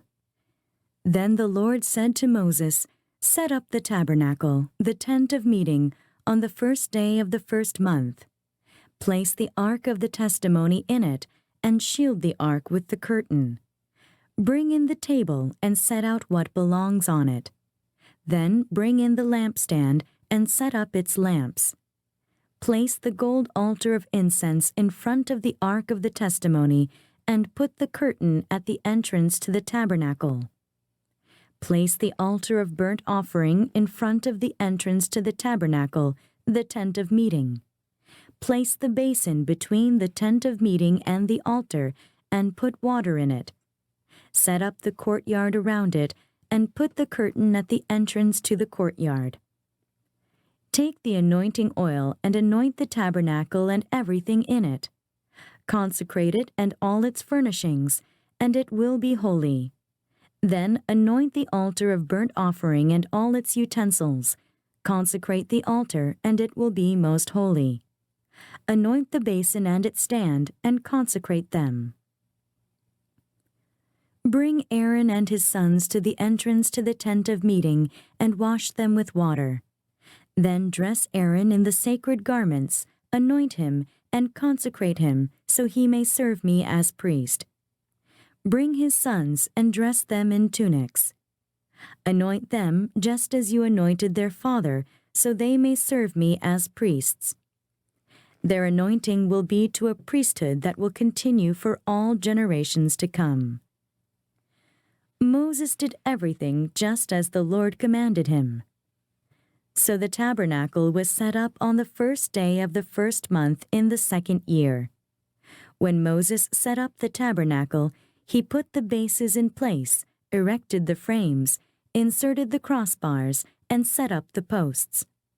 Then he spread the tent over the tabernacle and put the covering over the tent as the Lord commanded him. He took the testimony and placed it in the ark, attached the poles to the ark, and put the atonement cover over it. Then he brought the ark into the tabernacle and hung the shielding curtain and shielded the ark of the testimony, as the Lord commanded him. Moses placed the table in the tent of meeting on the north side of the tabernacle outside the curtain and set out the bread on it before the Lord, as the Lord commanded him. He placed the lampstand in the tent of meeting opposite the table on the south side of the tabernacle and set up the lamps before the Lord, as the Lord commanded him. Moses placed the gold altar in the tent of meeting in front of the curtain and burned fragrant incense on it, as the Lord commanded him. Then he put up the curtain at the entrance to the tabernacle. He set the altar of burnt offering near the entrance to the tabernacle, the tent of meeting, and offered on it burnt offerings and grain offerings, as the Lord commanded him. He placed the basin between the tent of meeting and the altar, and put water in it for washing. And Moses and Aaron and his sons used it to wash their hands and feet. They washed whenever they entered the tent of meeting or approached the altar, as the Lord commanded Moses. Then Moses set up the courtyard around the tabernacle and altar, and put up the curtain at the entrance to the courtyard. And so Moses finished the work. The glory of the Lord. Then the cloud covered the tent of meeting, and the glory of the Lord filled the tabernacle. Moses could not enter the tent of meeting because the cloud had settled upon it, and the glory of the Lord filled the tabernacle. In all the travels of the Israelites, whenever the cloud lifted from above the tabernacle, they would set out. But if the cloud did not lift, they did not set out, until the day it lifted. So the cloud of the Lord was over the tabernacle by day, and fire was in the cloud by night, in the sight of all the house of Israel during all their travels.